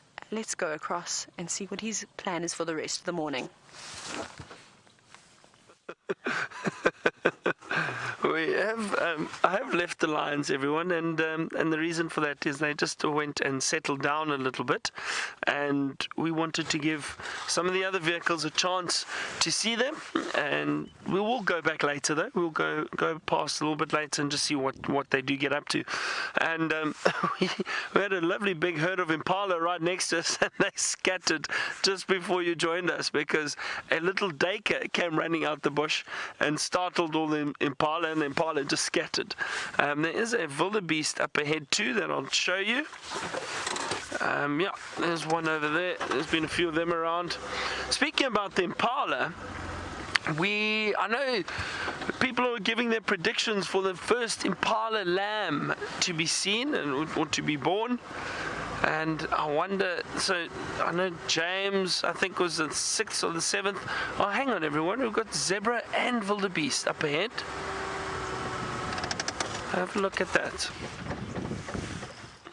So James is the 7th and Wiem is the 20th.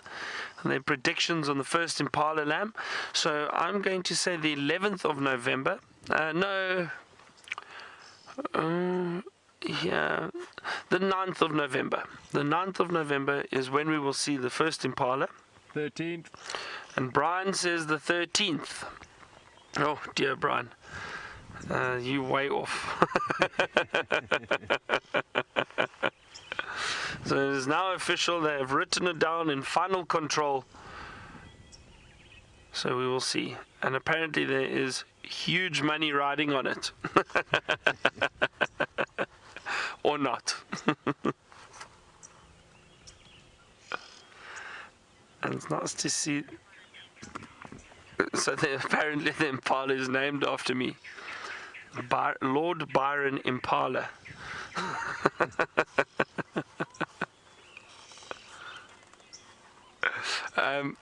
So it's so nice to see these wildebeest and zebra together, and especially going into summer now, you tend to see this a lot. And I've mentioned it a few times, everyone, but these wildebeest and impala are considered plains game, which means they enjoy these open clearings, and also they just generally enjoy moving around with each other a lot. And the reason for that is because, for one, they'll alert each other if there are predators around, and the other thing is they feed on the same vegetation. They are all grazers, so they all feed on grass. So at the moment they're finding these little spots, these little areas where the green grass shoots have jumped out and have come through. And what happens, I can hear Tayla behind us.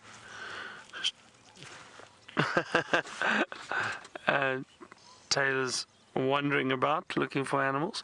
So so all these green grass shoots after the rain, everything that's come through now is ideal for these animals.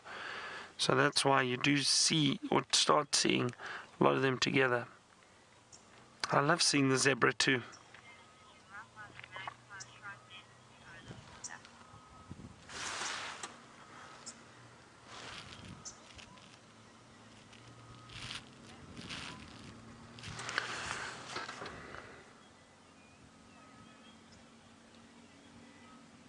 Oh, there's another cuckoo that I can hear in the distance that we haven't seen yet. We've been quite fortunate with the cuckoos, but there's one called the Class's cuckoo, spelled Klaas, Class's cuckoo. And Class's cuckoo has got an interesting call.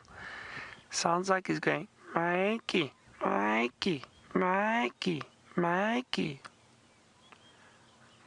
Love to see one of those too. Very beautiful, very beautiful bird. Also some green in it. And interesting that they describe it in the book, the call, as Mikey. And Mikey is an Afrikaans word.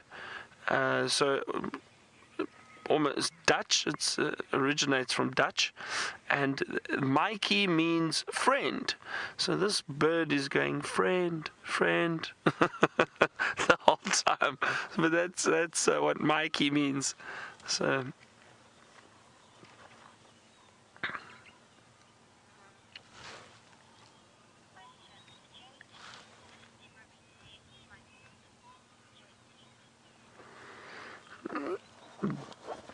JT has asked a question. I wonder if this is my friend JT. But JT wants to know, can the zebra be tamed like horses? No, JT, they cannot. Zebra are fairly wild, and also apparently their back structure is not very, very strong like that of the horse. So you would not necessarily be able to ride a zebra. And I don't think they're very good work animals, so you couldn't necessarily use them on a farm or a ranch. So no, you wouldn't be able to tame zebra like horses. I mean, you could probably keep them around, but you wouldn't necessarily be able to use them for anything.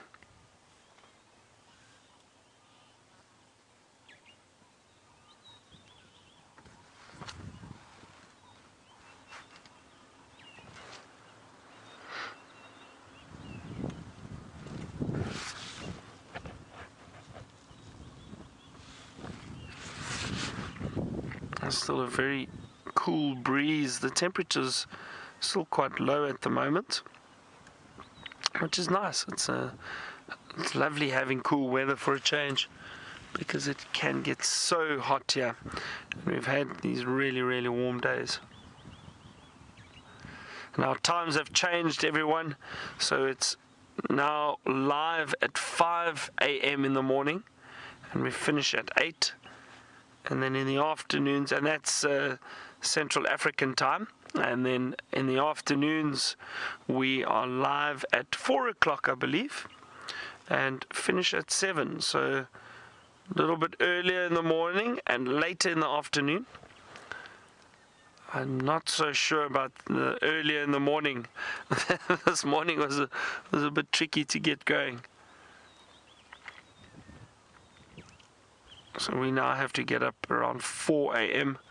just before that, start getting ready, do our makeup and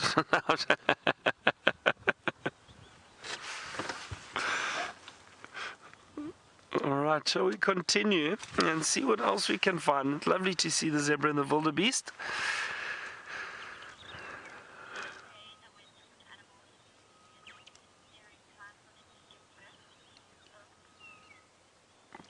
Bill, that's a very interesting question. And I've never thought of it actually. Bill was saying, would I say that when these animals start herding together and in larger groups, is it probably time for them to give birth? Bill, I don't think so, and I'll tell you why. Is because I know zebra don't necessarily have a strict breeding season. They can give birth throughout the year. So the wildebeest are always together in herds anyway, and the wildebeest have got a strict breeding season.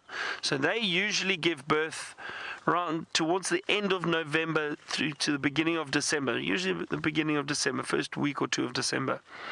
So Bill, I don't think so. I think animals will probably move into areas because they are more open and easier to look for predators and warn each other when they have got youngsters. So you might get more animals congregating in open areas because it's from a safety perspective it makes more sense. But I don't think they do it because they're giving birth, if that makes sense. I think because the zebra, they can foal any time of the year, so I don't think, I think it's mainly got to do with the food, Bill. It's mainly got to do with the food and what they feed on. Oh, just heard a ground hornbill calling somewhere. I can hear them calling, but they're quite far. Can't see where they are. Just in the distance off to my right. So from that big ground hornbill that we can hear, Taylor's got another big bird she would like to show you. We've come across a small group of vultures, and of course you can see them sitting all over this beautiful dead tree. But how is the one on the left with its wings open so nicely, just trying to dry them off? in the wind and having a good groom. Now it's quite amazing to see these vultures because it's the first time that they actually look clean, so I'm glad that they got a bit of rain on them. And if you have a look at that one, you can actually see quite a bit of white hair surrounding on its neck, on the top of its head. I suspect that this is still a juvenile.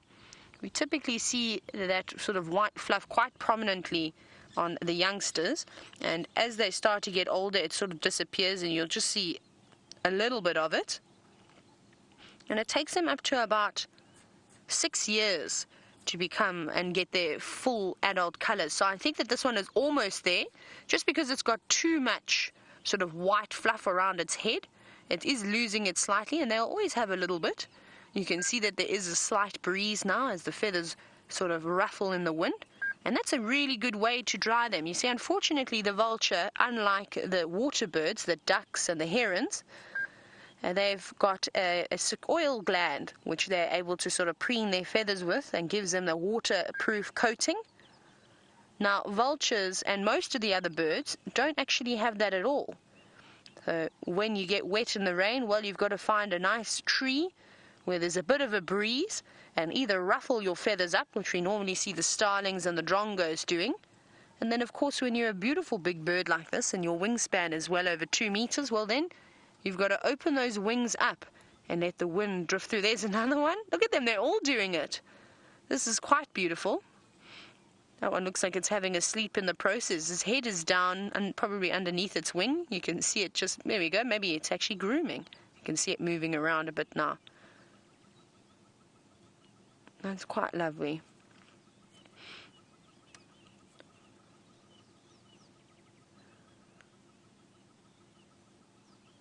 There's a bit of mottling on the wings, which you can see as well on these vultures, which is quite pretty.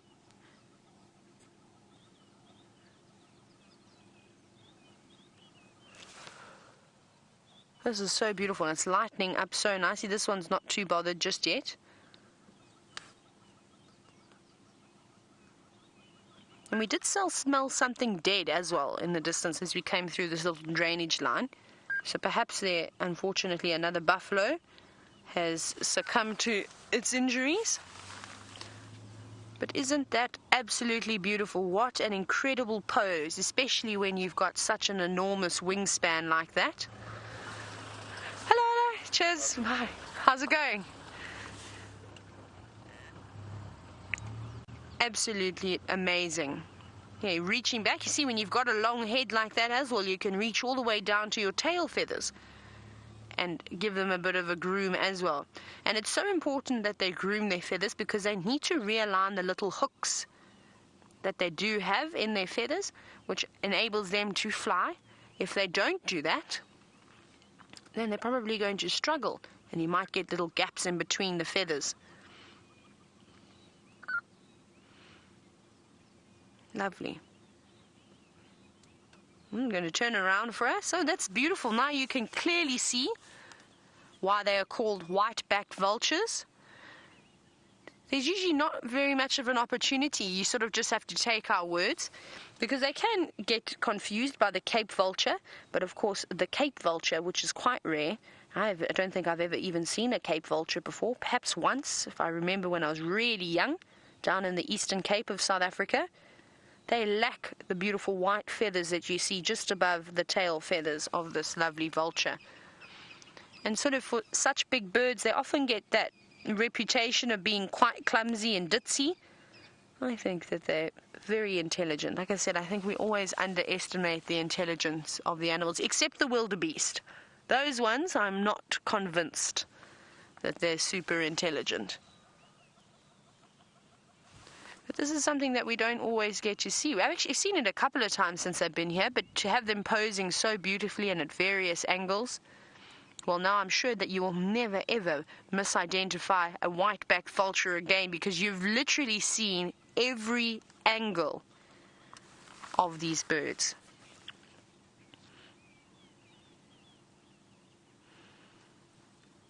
Something that we don't always hear. We hear all the other birds making a noise, but we don't really hear the vultures sort of letting off calls in the distance or territorial calls. We really only hear them squabbling over carcasses. Seems as though we're having a birding day. Let's go over to Byron, who's got a lapwing of some sort. Hello everyone again. We've got a bronze-winged courser.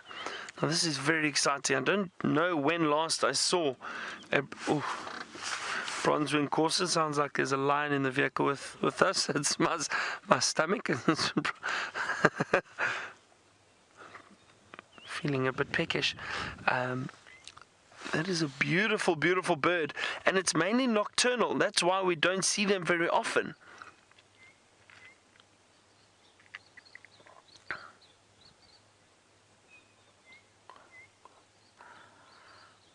Oh, that is really, really great.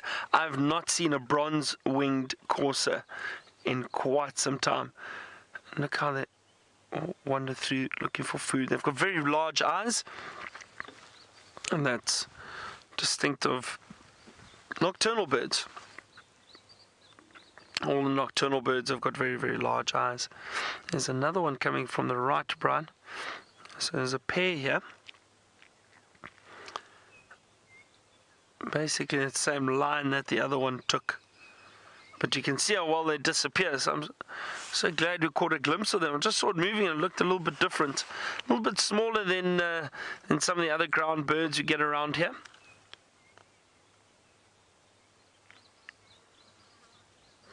They've also got a wonderful call, the bronze-winged courser. Sure, bronze-winged courser. I think it's a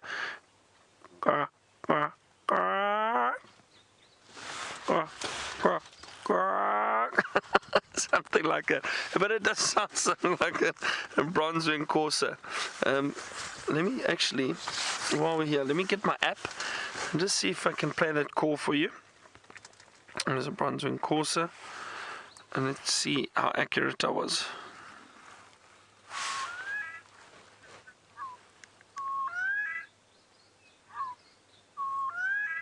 Yeah, you can't tell the difference from my call and the bird call.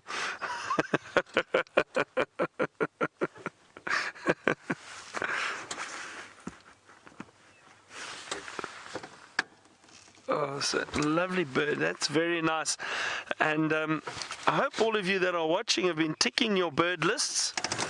I know we have got some serious birders that do watch, and some are over 100 species already, just from watching Safari Live, which is great.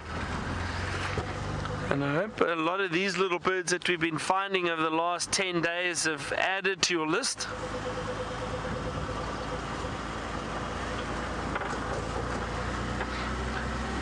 Charles, you would like to see a lilac-breasted roller and you're looking forward to seeing them, and you've asked, are they rare? So, Charles, no, they are not. They are, there's some impala off to the left here, just through the thicket. Just having a look, there they go.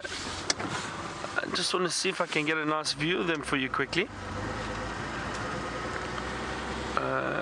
There we go. So Charles, there we go. Oh, lovely.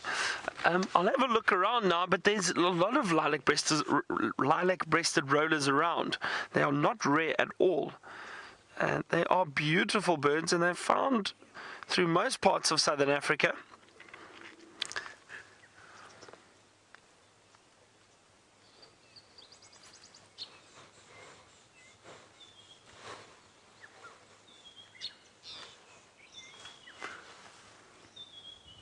Impala just feeding on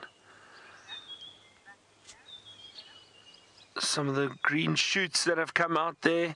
And just on that, we've been speaking about the birds. Tayla's got another beautiful bird that she'd like to show you. We're having so much luck with the birds just on this road that we're driving on. So we had the beautiful white-backed vultures, and well, if this beauty would poke its head up, I wouldn't even need to tell you what it was. There we go. I'm sure you all jumping for joy saying, bateleur, bateleur, because that's exactly what this bird is. And it is stunningly just sitting up there, once again, like the vultures, having to dry off its feathers. maybe we'll see it open its wings. Wouldn't that be beautiful? And we know that the bateleurs have got that lovely white wing paneling on the inside of their wings. That would be really, really beautiful to see. Now, it's not a particularly large eagle. They have a wingspan of only about 1.8 meters, which is smaller than what we see. Sort of the African fish eagles, even larger than that, up to 2.5 meters in length. Of course, the vultures we saw, their wingspan is over 2 meters. And not heavy as well. Only about just less than 3 kilograms, I would say. But when they fly, they do, of course, look so beautiful. And I think that they have to be the most beautiful eagle that we see in the skies, just because of that lovely red facial skin, which is so unique. No other birds have got that. But when these ones are quite young, now we're going to start seeing a lot of juveniles and things flying around, and that's probably one of the hardest things, even for some of the experts. I think they find it quite difficult. Just a quick glimpse. Now, and I'm sure you've heard this time and time again from all of us about the bateleurs having very short tails. Now, if you're still uncertain, and you're seeing one that's just plain brown, or sort of mottled brown feathers, because that's what they look like when they are juveniles, something that you should look out for is, of course, that facial skin seems to sort of be a bluish-grey color on their face. Now, I've seen it, and I've done it a couple of times where I've misidentified a tawny or called a juvenile bateleur a tawny eagle when it indeed hasn't been one. And that's where you can, of course, look at the skin around the face, because it's still there, it's still quite prominent. But it hasn't got the coloration yet. The legs will be also quite grey in colour, very much matching the facial plumage. And we know, of course, the tawny eagle has got yellow legs and a yellow beak. But at a quick glance, it can very easily be confused with one of those. Now, that's something I'd like to find, is perhaps a bateleur nest. I don't know, has anybody ever found a bateleur nest in the area over the last couple of years? David said no, but I know a couple of you have been watching for quite some time, and I'd love to know, maybe if you remember, even if it was a few years ago, you can let me know by either hashtagging Safari Live on Twitter, or you can send us an email, questions@wildearth.tv. Now, I'm not even surprised that we've seen the vultures and the bateleurs so close to each other. It's quite typical that we see the two of them. With the bateleur not flying as high as the vultures can, they're often the first ones to spot the carcass. So vultures will sometimes not only just hang around following predators like lions around, but sometimes they'll even use these beautiful bateleurs as, of course, an opportunity. Let's see if we can get one more view. I'm wondering if we can get sort of a front-on view. Let's see if we've got a gap over here. I think we may. Oh, it's quite tight. Yes. Oh, here we go. Actually, it's very nice. You can see the lovely feet now. Look at that. That's a much better view of this beautiful bateleur. There we go. Now you can clearly see what I was talking about. In case this is maybe your first time seeing a bateleur, remember we've got lots of new people joining us all the time, and welcome to you if this is your first time. And we encourage you to try and start a bird list of some sort. That's always a nice thing to do. Like I said, one of the prettiest eagles. Very, very easy to identify. Now, they should start to lay their eggs soon. They will join up. They're also monogamous. And it's amazing how at different parts of the continent they lay their eggs at different times. But around in this area, it seems to be from December to about January, maybe pushing as far in as February, and then of course they could lay a bit earlier, so sort of around November.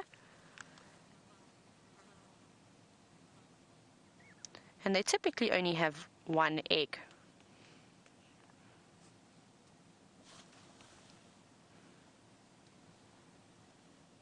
But we'll have to keep an eye on, perhaps see if we see any bateleurs swooping down, landing on tall trees.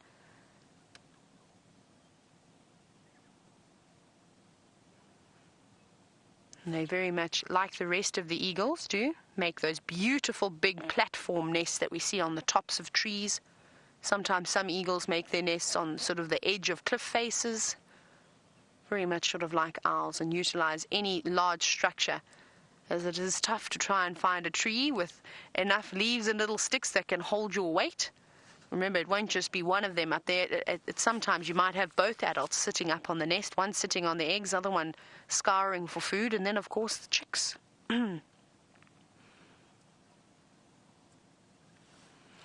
Lovely.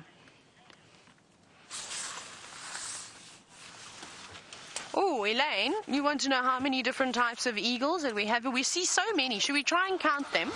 I'll try my best. Let's go. So we've got bateleur. We see the martial eagle. We see, of course, the booted eagle, which I believe that you saw the other day. That's quite special. I've only seen a couple of those. We see the tawny eagle. We see... I'm going to actually have to get my book out. Let's get my book out. Let's stop here. Let's have a very quick look, because I'm going to forget exactly who we see in this area. I think occasionally you could probably see a stepped eagle as well, but I think that might be quite special. Let's go to eagles. Right, let's find the front and let's count them like that. I think that'll be the easiest. Those are vultures. Let's go to the next page, and here we should start. Well, we definitely see the African fish eagle, so that's one. Sometimes, I don't know, have anyone ever seen an osprey here before? I suppose they could occur here. I know they like sort of palms and riverine thickets because they do like to fish, the osprey, so I'm not 100% sure. We see the bateleur, so we'll leave osprey out until we get confirmation. That's 2 from this page. And we go to the next page. I don't think you'll see the vervets eagle here, as they like mountains. So if you have to go further and closer towards the Drakensberg, sorry, I keep losing the page there. Then, of course, we see the martial eagle, a crowned eagle. I've never seen a crowned eagle around here. That would be very, very lucky to see one of those. We've got 3 so far. Next page. Well, we definitely see Mr. and Mrs. Wahlbergs. We then see the tawny eagle, which makes 5. You can see how many different types of morphs there are as well with the various tawny eagles. Let's go to the next page. 5, and then, like I said, I think occasionally you could see a stepped eagle down here. I don't think it's impossible. So that is 6. The lesser spotted eagle, now that I'm not sure. This is one I actually haven't ever seen before. It's the lesser spotted eagle, the one in the middle. You go up a little bit. Or even the great spotted eagle, the one below it. I haven't seen either of those. So I don't know. You'll have to let me know. Has anybody ever seen either of those eagles before? The lesser spotted eagle could definitely occur around here. Let's go. So we're on 6. We'll leave those 2 out. Long-crested eagles. I haven't seen any since I've been up in the sands. I saw lots of them down in my time in the Eastern Cape. African hawk eagle, we definitely see. That's number 7. That's the middle one. Ayers hawk eagle, that's definitely a possibility. They just occur around here. So that's 8. And then, of course, I think I saw that somebody said that they saw a booted eagle. Definitely possible. They're quite common throughout South Africa. That's 9. Brown snake eagle. Brent apparently saw the booted eagle. Okay. Brown snake eagle, we definitely get. That's 10. Black-chested snake eagle. Now, I haven't seen any down here, and I think we might just be out of range for the black-chested snake eagles to be here, but not impossible. Right, and then we've got southern banded snake eagle. That unfortunately doesn't occur here, and neither does the western. So we're on 10 so far, and that's the end of the eagles. That's the end of that. There we go. So we see at least 10 of the different eagles, maybe 12 for a couple that we're uncertain of course. But that's quite a few eagles, and it's quite nice to actually go through and have a look and see who's who in the zoo. And of course we see the various eagles at the different times of the year. We don't always see all of them. Some of them are migrants, some of them are Palearctic migrants, which means that they travel far and wide across the ocean. Some of them are just intra-African migrants. So during our summer, they sort of go a little bit further north, and then when it's summer in the other African countries, the northern African countries, and then they come back down to us. That heat is quite unbearable. So it's sometimes nice to come back down here. But we will carry on and see what else we've got. Lots of footprints of, looks like impala. Looks like a really big herd of impala crossed over here, possibly before the rain last night or this morning. I don't know when it started raining either. Now, I'm in desperate search of some elephants this morning. We're going to look far and wide for some elephants. And let's go back across to Byron.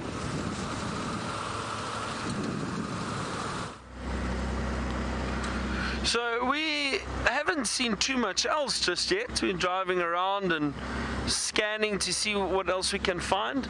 But I do think what we're probably going to do is start making our way back towards those lions, just get an update to see if everyone else has had a good view, and see if we can't get to spend some time with them before the end of the show.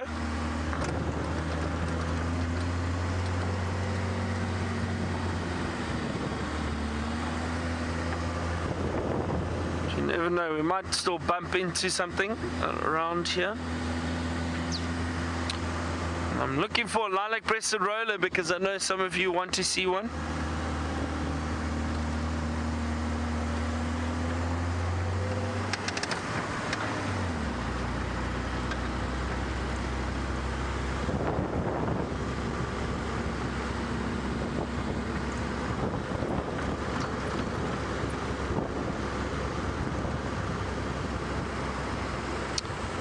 So Lord John wanted to know, why is the dashboard covered? So it's because of the rain, and we had a fair amount of drizzle this morning. It wasn't heavy rain, but some drizzle.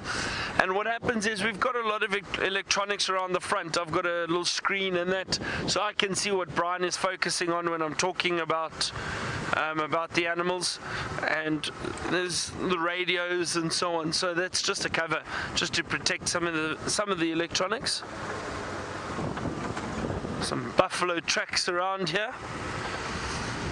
There's plenty of buffalo in the area, and I think that's why these lions are so happy, because there's a lot of buffalo, and as we've seen, there's a lot of food then, because they've been hunting them and been very successful. I thought I saw one. They were fresh tracks, so I'm sure there's a buffalo around here somewhere. What's there through there? Oh, there's a warthog and a buffalo. There's the buffalo, everyone.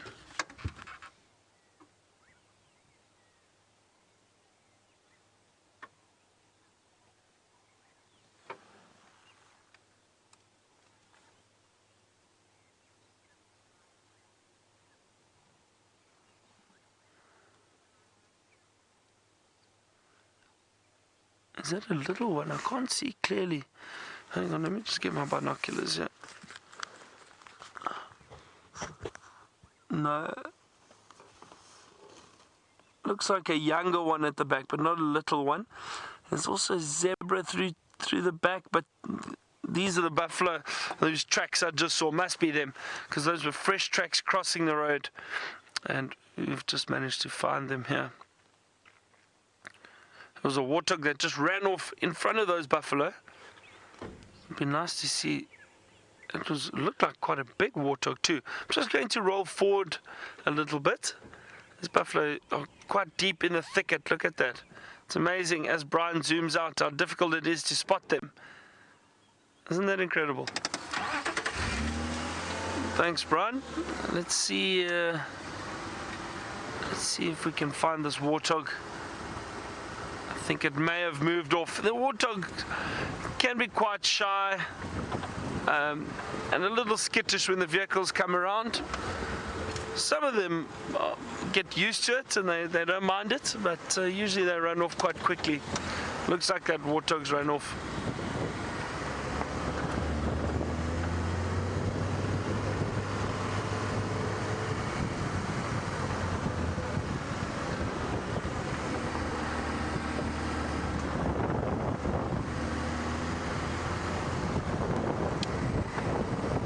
Some impala up ahead.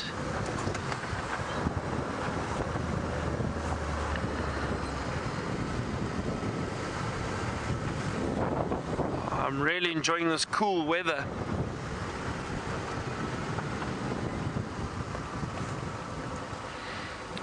And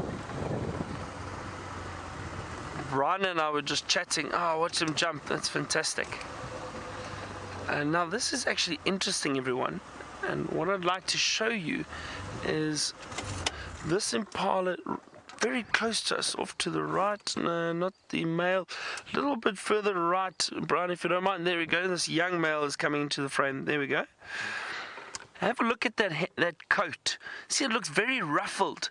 And I think one of the reasons is because of the rain, so they did get a bit wet. However, if you look at some of the others, they have got that wonderful sheen at the moment. Like that one, not as bad. But what happens is, the impala have got this amazing technique of keeping themselves warm. And what they do is the impala contract muscles in their skin, and it causes that hair to stand up, just like we can see over there. And with that hair standing up, they trap air underneath that hair, and it acts as an insulation layer to warm up the impala. So especially in cold winter mornings, you'll see them all look like they've been brushed the wrong way. And just like we can see here, I think this is possibly more related to the rain, and they're probably a bit wet, as you can see there. Yep, that's because of the rain. However, I do think they're causing that hair to stand up a little bit just to warm up. And then what happens is later, as the day starts warming, they will then drop or relax those muscles, drop the hair, and then they get that beautiful sheen again that we are used to seeing on the impala. Very soft coat from what it looks like, and it is soft. Isn't that interesting? It all looks like they've been brushed the wrong way.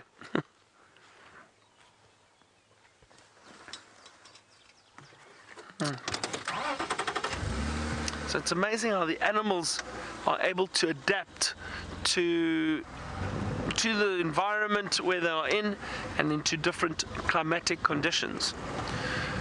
Okay, I'm going to get an update and head towards the lions. While I do that though, excuse me, while I do that, Taylor's got a dung beetle to show you. I almost squished this little fella, and he's rolling down the road towards us. You can see it's quite a large dung beetle. And look at all the little, those may be stingless bees, I wonder that if they aren't following that ball around. Oh, well, yes, that's very loud. You heard Byron calling Aubrey, of course. And there's lots of little critters on the ground. Now, I wonder where this little one is going to take it. I think that whatever those little insects are flying around the dung beetle, I think they're just trying to get the moisture that's coming off of that dung. Well, they're going to have a tough time, though, because it's now covered in sand. Look at them. They're following this dung beetle. Now, he doesn't seem to have a lady friend, so perhaps maybe they've already started digging balls and sort of laying an egg inside the ball. Careful. And that's maybe where she is. Sometimes that happens. Normally, once he finds a mate and he starts rolling balls, he'll take it to an area where he'll burrow a whole lot of balls, and he remembers exactly where to go, and that's perhaps where the female is waiting with the others. You're not having much luck today, fella. Where are you off to now? Are you done with that ball? Does it upset you too much this afternoon? Oh my goodness. It's like it's drank an energy drink or something. They always look like they're going in fast forward with every sort of movement that they do. And push. And I just think it's amazing. And they have to be some of the most patient and persistent creatures out there.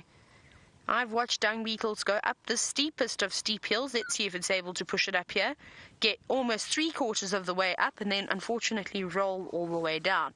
Now, it seems as though there was a buffalo walking there, which is making it quite difficult for this dung beetle as it's fallen in its track. Come on, you can do it. Come on, Fred. No, I think he's trying to get underneath. Are you trying to get underneath it, or are you just going to bury it right there? I need to go and investigate. I'm jumping out the vehicle. I shall see you now. I'm going to go and have a look and see what this dung beetle is doing. No, I've lost it. Where did it go, David?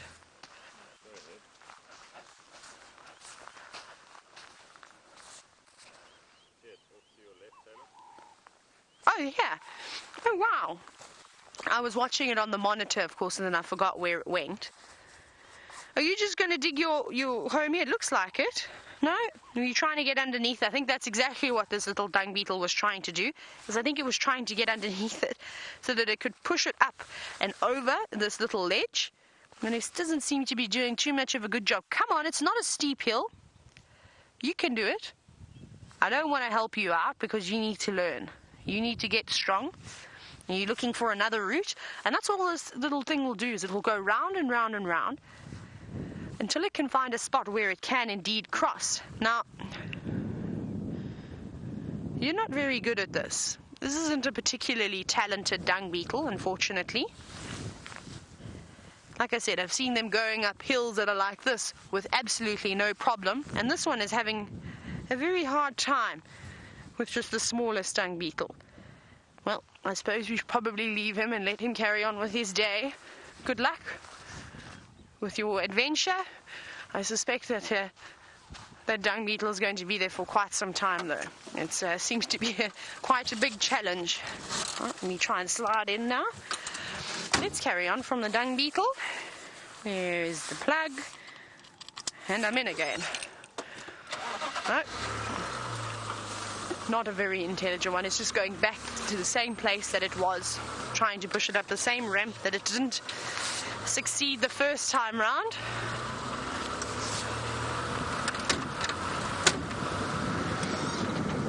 Now, still no sign of elephants. I've hardly actually seen any elephant tracks this morning. But I wonder, with all that wind that we had yesterday afternoon, that perhaps they maybe didn't go down into the drainage and spend most of the morning down there. Also maybe keeping out of the rain. The elephants don't mind the rain too much. Now, I heard that Tingana is indeed in sounds like in Chitwa. And because it's a nice cool day, I thought we would just very quickly come and just check the boundary again, just to see if perhaps anybody hasn't come out. But I haven't also seen too much vehicle activity racing or heard it racing down the road, and I suspect we would hear a lot of that if Mr. Tingana were to come this way. But there's no harm in just double and triple checking.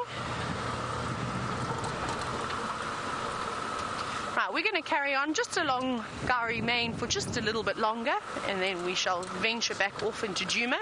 And while I check the stretch of road, let's go back across to Byron.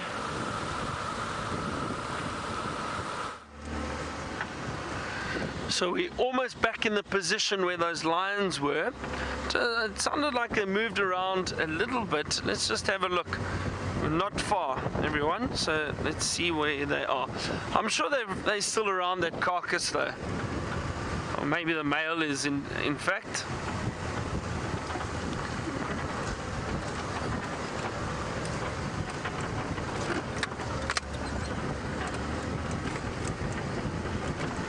So Gamer has asked, oh, hang on a second, there's a beautiful roller, but it's not the lilac-breasted roller. Have a look up in the tree on that branch. There it goes. Oh, it just dropped an insect. Wait, it might come up again. And it caught something. There it goes. Okay, it's sitting up at the top there now. Brian has got it, I think. I'm just going to try and get a little bit closer for him. There we go. Oh. Look at that. Look at that. So, Charles, this is not a lilac-breasted roller. Look at that big dung beetle that this roller just caught. Isn't that incredible? This is a purple roller.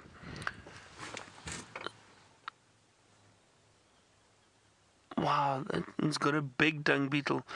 They must have very powerful beaks to be able to crush that exoskeleton of the dung beetle.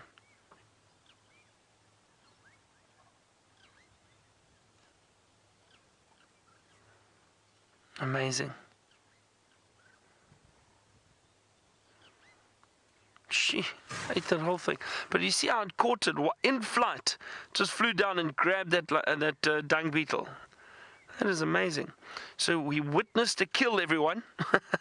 We got to see a purple roller catch a dung beetle. That was great.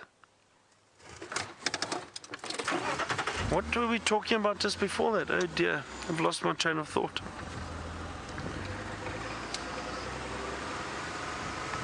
Ah, yes, the black-maned lions. Oh, hang on, everyone. There's something. Oh, there might be an owl. Hang on. Where did those birds go?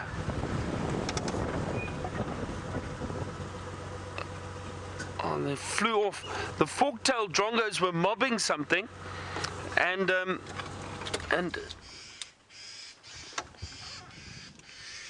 they still are. You know what, everyone? I think there might be an owl here. I'd love to show you. There's that purple roller again that Brian is focused on.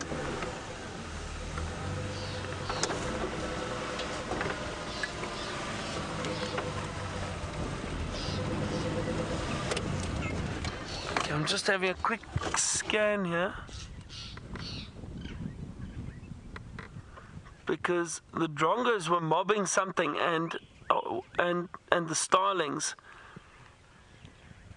and I wouldn't be surprised if it was a little owl, possibly a little pearl-spotted owl.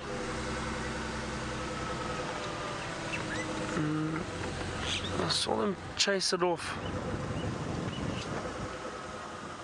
Oh, it's so thick, everyone. I can't, unfortunately, can't see.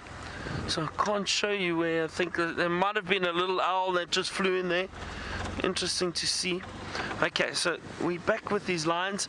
So getting back to the question on the black-maned lions, I have seen black-maned lions, but not in Ethiopia. So we also have in southern Africa, we have the Kalahari black-maned lions, very well-known lions, because the Kalahari black-maned lions tend to be very, very big males, and they do have much darker manes. And I've seen a number of these black-maned lions around in the Kalahari, and I've had some wonderful sightings of them. And they are big, and they do have these beautiful dark manes. And so we do get them in southern Africa too, not just in Ethiopia. Ah, there's, okay, everyone, lions, still one or two of them lying on the termite mound where we were earlier. Oh, fantastic. And there they are, straight ahead of us, right on top of the termite mound. Some of the cubs and the one lioness.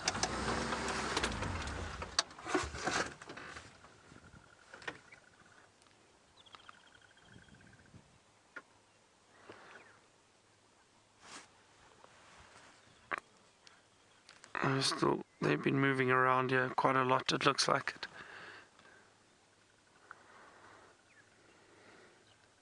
it. Beautiful female.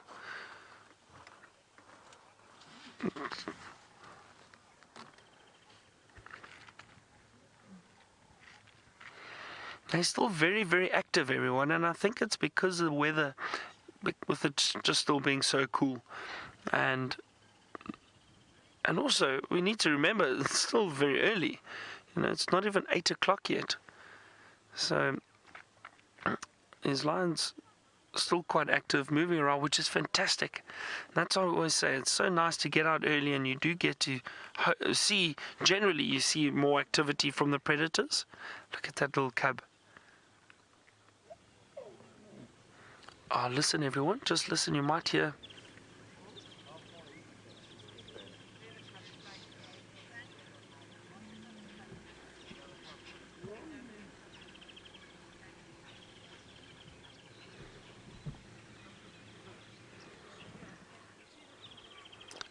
So X-Ranger would like to know, how big are these cubs at the moment in relation to maybe a domestic pet? So X-Ranger, I know sometimes it's difficult to gauge size through the camera, and not against us, for example. So if I have to show you, I would say these little cubs, if one was standing where I am, the cub would probably be about this tall, so 2 shoulder or 2 head, so next to me. So if it was standing here, so they're still fairly small. I mean, but that's what What hound would be that size, Brian? A little collie, perhaps, or a...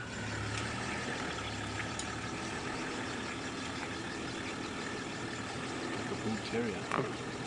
Like a bull terrier, do you think so? Yeah, about maybe the height of a bull terrier, maybe a bit smaller, but yeah, about that.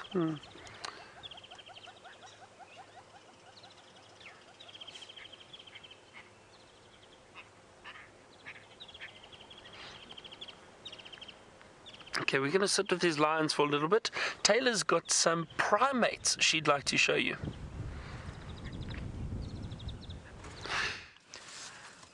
I seem to always have so much luck with these naughty vervet monkeys, and they're all around us, jumping on top of the trees. These youngsters are being quite cheeky and sort of trying to challenge us, I suppose. I'm not too sure of what we are just yet. Look at them jumping around from tree to tree. Look at that little one holding on, eating the bark. So very much like how we see the elephants eating the cambium layer. You can see that nice red bark there. So will the monkeys and anybody else that is able to pull it off. It's very high in nutrients. No? And are you going to try and eat some more? Yes, it looks like it's trying to reach and strip some more of that cambium. But there's so much for them to eat at the moment. Not too much fruit just yet. They're going to have to wait for the next set of fruits, which will be the marulas. But there's plenty of nice grasses, a couple of flowers coming out too, and of course the lovely green leaves. Now, there we go. It's got a bit of bark. It didn't like that piece, spat it out. And also, as they're looking through these bits of bark, this little one might find the odd little grub or beetle, maybe even a scorpion, which they will eat. They eat a variety of different things. Something that we don't see these monkeys doing, the vervets and the baboons doing, even the samangos, is we never see them dangling from their tails. And I don't know if any of you have ever wondered why on earth don't our monkeys dangle from their tails. Now you get different types of monkeys. You get the New World monkeys, and then you get the Old World monkeys, which is what we've got here in South Africa. And unfortunately, they're not able to use their tails like an extra limb, like the New World monkeys are able to do. They're able to hang for them. Sort of, I think the lemurs and things can do some strange things like that. I always found that quite amazing. You can see them, they're having a great time around here. And this seems to be my monkey spot. Every time we come around to this area, actually I need to double check what it's called. Yes, when we're around Treehouse Dam, I think that and Twin Dams Road, we always seem to have lots and lots of luck with the vervet monkeys.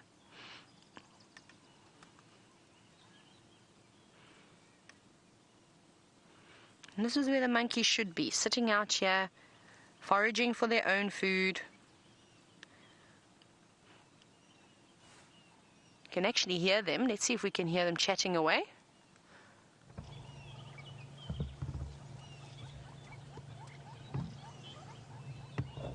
No, they've stopped now. They were doing a bit of communication and sort of a strange noise, but I'm not going to try and make it because I don't think I could do it very well. No, come on, little one, stay here. We like watching you. And it's something that maybe we'll have to have a competition of over the next few days, is perhaps trying to do a vervet monkey impersonation, but not yet. I need to practice. I need to consult my vervet monkey calling specialist, and I'll have to do some vocal training over the next few days. If you give me maybe the day, I'll learn how to do it. And tomorrow morning I'll try and do a vervet monkey call for you, and we'll challenge whoever else is driving with me.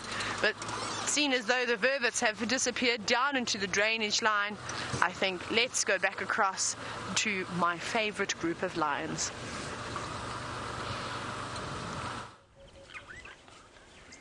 These little cubs are still quite active. There's one or two playing around. They were just on the log, on the tree stump. They've moved. There they are, but they're jumping on the mother. And Taylor, the vervet monkey call, and I know you were saying you're going to try to do it tomorrow. Well, let me see if I can help you a little bit.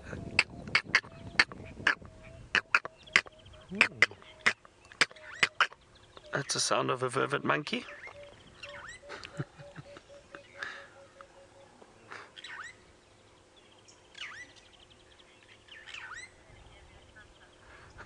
Taylor gave me a thumbs up.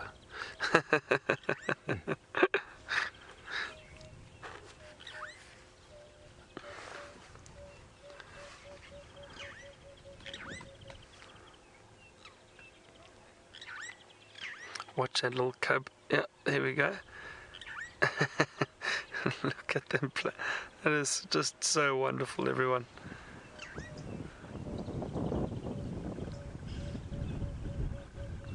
I mean, you've got to say they are just so cute. They're adorable. They really are.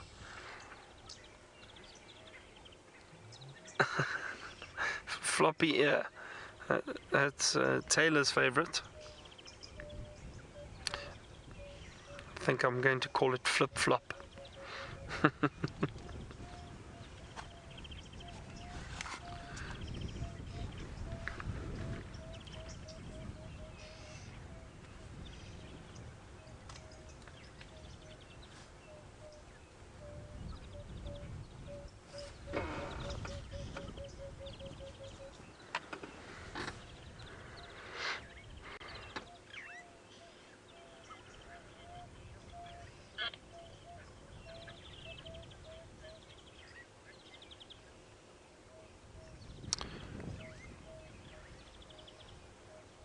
Richard from New York, you've asked if I believe that I think I heard it correctly, the Cape lion. Is that what you referred to? The Cape lion. You wanted to know if I think they still exist. The Cape lion. Oh dear. Now Richard, I'm not entirely sure that I've ever heard of a Cape lion. And I wonder if it was just perhaps another term given to the Southern African lion.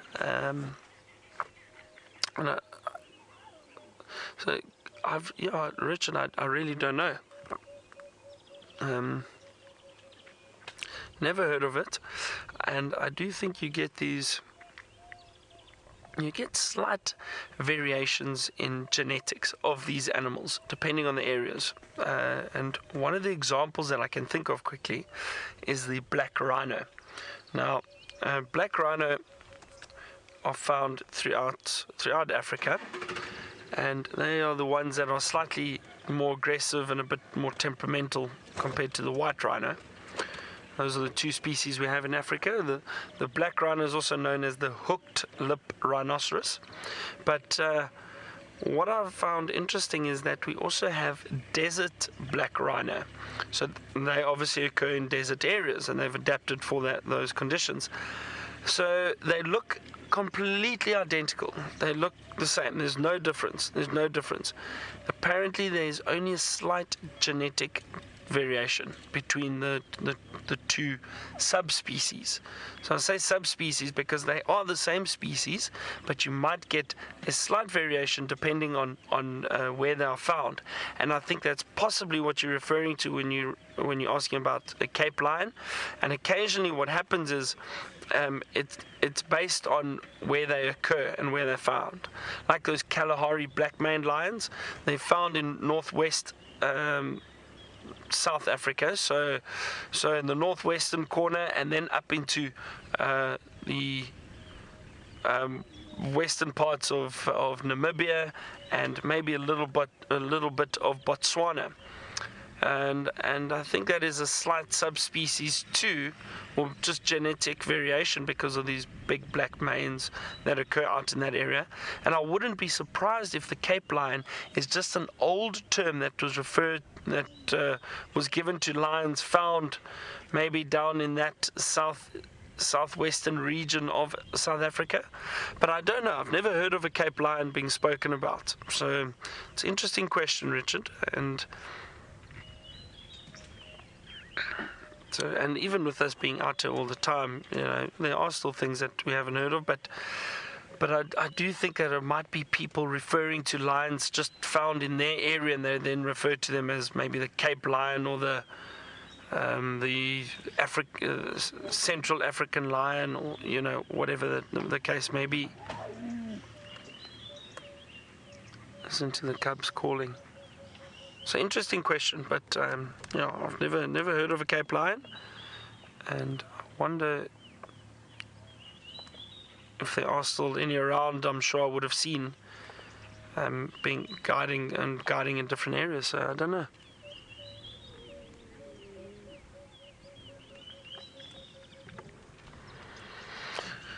So we're going to sit with these lions a little bit longer, see what they get up to. We've got a few minutes. How long? We've still got some time left of the show. But Taylor's got some more zebra to show you. I haven't just got any zebra to show you. I found the baby zebra. Remember the one that I was telling you about that we saw a few afternoons ago? Now it's difficult to see because they've all bunched up. There's the little head. There, is that it there? Oh, it's somewhere in here. I think it's the zebra that's standing sideways in the middle. That's the mother. And that little one there, you can see its tail just wagging, sort of between the one that's looking at us, the one that's standing sideways. That's its little bottom over there. It's a teeny tiny zebra. Now, I hope we're going to try and get a better view. It's very difficult. There we go. You can see its bum and its head, of course, on the other side. And it looks to be walking much better. We're quite far away from it. And it is very thick vegetation, so hopefully they move around and it will open up another gap for us. But I know a few of you were asking this morning, when will we see the first baby of the season? Well, all I've got to show you today is, of course, that little one's bum. But it keeps getting blocked out by the others. But let's hang tight for just a moment. You can see it shaking its head. Maybe it turns around. Here we go. Come around to the other side. Come that side. No, not that way. Everyone wants to see you, I want to show you to the world, little Zebby. And I still haven't been able to identify if it was a male or a female as of yet. And I'm quite certain that it is indeed the same zebra. I haven't seen any others running around, but there's a couple of zebra in here that are quite sort of plump. And I wonder if they're not going to give birth quite soon. So I'm going to take note and keep coming and checking these areas. And hopefully that little one will pop out and give us a better view like what we had the other afternoon. Let's just see. It looks like Mom wants to move. And maybe if Mom moves, she's the one on the left. There, that little one is going behind Mom, perhaps to reach in for a suckle. Yes, you can see its head. And you can see its little legs doing a tap dance, blending in very well with Mom.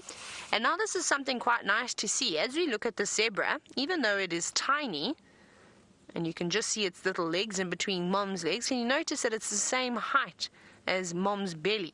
And this is a unique adaptation, and we don't often get to see it, is that the horses, or the equids, are all born with very long legs, so that if a predator is staring at them in the distance, those stripes, of course, act as a dazzle, and they can't see which make out any individuals. And then, of course, those little ones are also hidden, because if a lion were to spot a young zebra foal, well, they're going to obviously target that.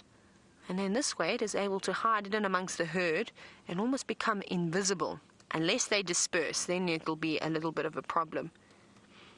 Come on, little one, show yourself. We can just see its tail swishing around. And that's when you know it's small, if it is still being hidden on the other side of Mom.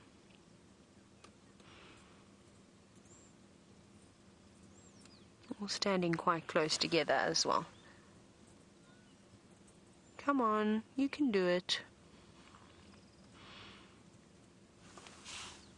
Perhaps still a little bit camera shy. And I think Mom is still a bit nervous to bring it out into the open. Normally they'll stick to the thicker vegetation for a couple of days, maybe even as much as a week, and until that little one is really sort of waxed on how to use its legs, then it will probably bring it out and spend some more time out in the open.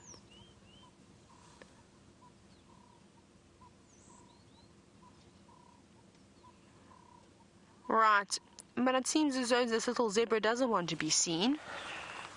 Sorry, little one. But maybe we'll come and have a look again this afternoon and see if we can indeed find it. But thank you, zebra. At least we know that that little one is alive and well, though. Isn't that quite exciting?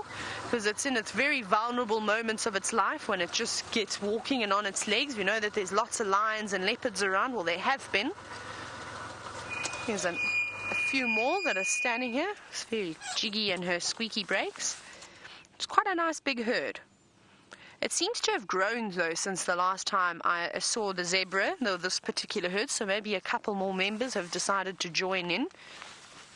Safety in numbers, of course, is the most important way to go about life out here in the wilderness. And now you can also see all that nice grass that's come through. So I'm sure they are all very happy. And as I said that, of course, she pops her head down to have something to eat. Now, something else that I've always wondered about is, David, can you see those little black things on the inside of their legs? Now, those are called chestnuts. We used to call them chestnuts on the horses. And I have heard so many different things as to what the function of a chestnut is. Now, I haven't read anything that has given a sort of definite theory as to what it is. I've heard from it being sort of like a sticky pad that joins the two front legs together, that stops the foal from kicking around in the development stages when it's developing in the womb. I've heard that it is a type of a scent gland, that somehow it releases a pheromone of some kind. And I've also heard that it is a digit, and that once they had a couple more digits to them, and apparently that was one of them. Now, however, I'm not so sure of either three of the things that I've told you, and I don't think we will know for too much longer. Now, unfortunately, I'm going to have to say goodbye to you, but I hope that you've enjoyed us. It's been such a wonderful morning out here. A bit drizzly and damp to begin with, but we've dried out nicely. David stood with his wings out, drying off. He doesn't look too miserable anymore, and it's been wonderful. So from myself and David, we'll probably catch you in the afternoon for the sunset safari. But let's go back across to Byron.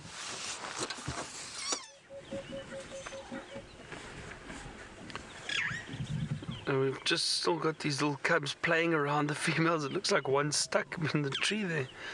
Look at that. Very, very playful.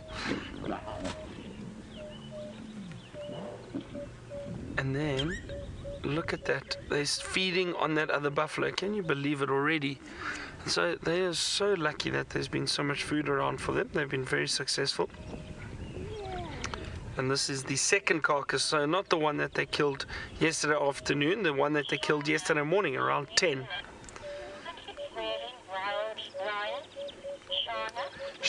Shana, welcome to you. You're a new viewer, and you asked for these really wild lions. They are completely wild lions, Shana. We are in the Greater Kruger National Park, a game reserve which is around 3.2 million hectares, so somewhere around 7 million acres of land. All these animals are completely free roaming and wild, and we are just on safari and we're able to bring it to you live. So it's great that you can join us. And the people in these areas and where we are, the game reserves, we don't interfere with these animals because they are wild, but we are able to view and follow and track and find them. It's not always easy. We've been fortunate that these lions killed a buffalo yesterday very close to our camp, and we heard them during the course of the evening. And earlier this morning we could hear them roaring, and we went back and they were still around. So it's great to see them. You join us again in the afternoon when we will be live again for our sunset safari. Looks like they might just, these cubs hassling the mother a little bit. And I think she's probably just going to go look for a bit of shade perhaps, or lie under a thicket. So these lions will most likely spend most of the day around here. There's food, they're not far from the water.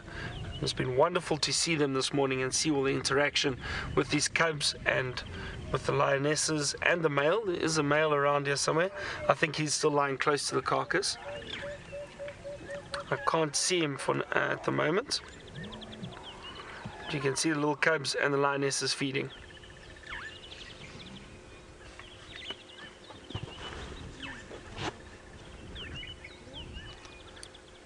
So thank you again everyone for joining us this morning on our Sunrise Safari. It's been so wonderful to have you and to have all the questions and the comments. I really hope you've enjoyed it. Thank you to my good friend Brian and the Thumb for keeping me company and for filming this morning. And thanks Tayla and Dave on the other vehicle. And thank you to the voices in my head, Kirsten and Lou in the final control. Thank you very much, and we will see you this afternoon again for our Sunset Safari. Don't forget to join us live later on, and we will see you then. Have a wonderful day or evening wherever you are around the world, and we'll see you on our next drive. Thank you, and goodbye, everyone.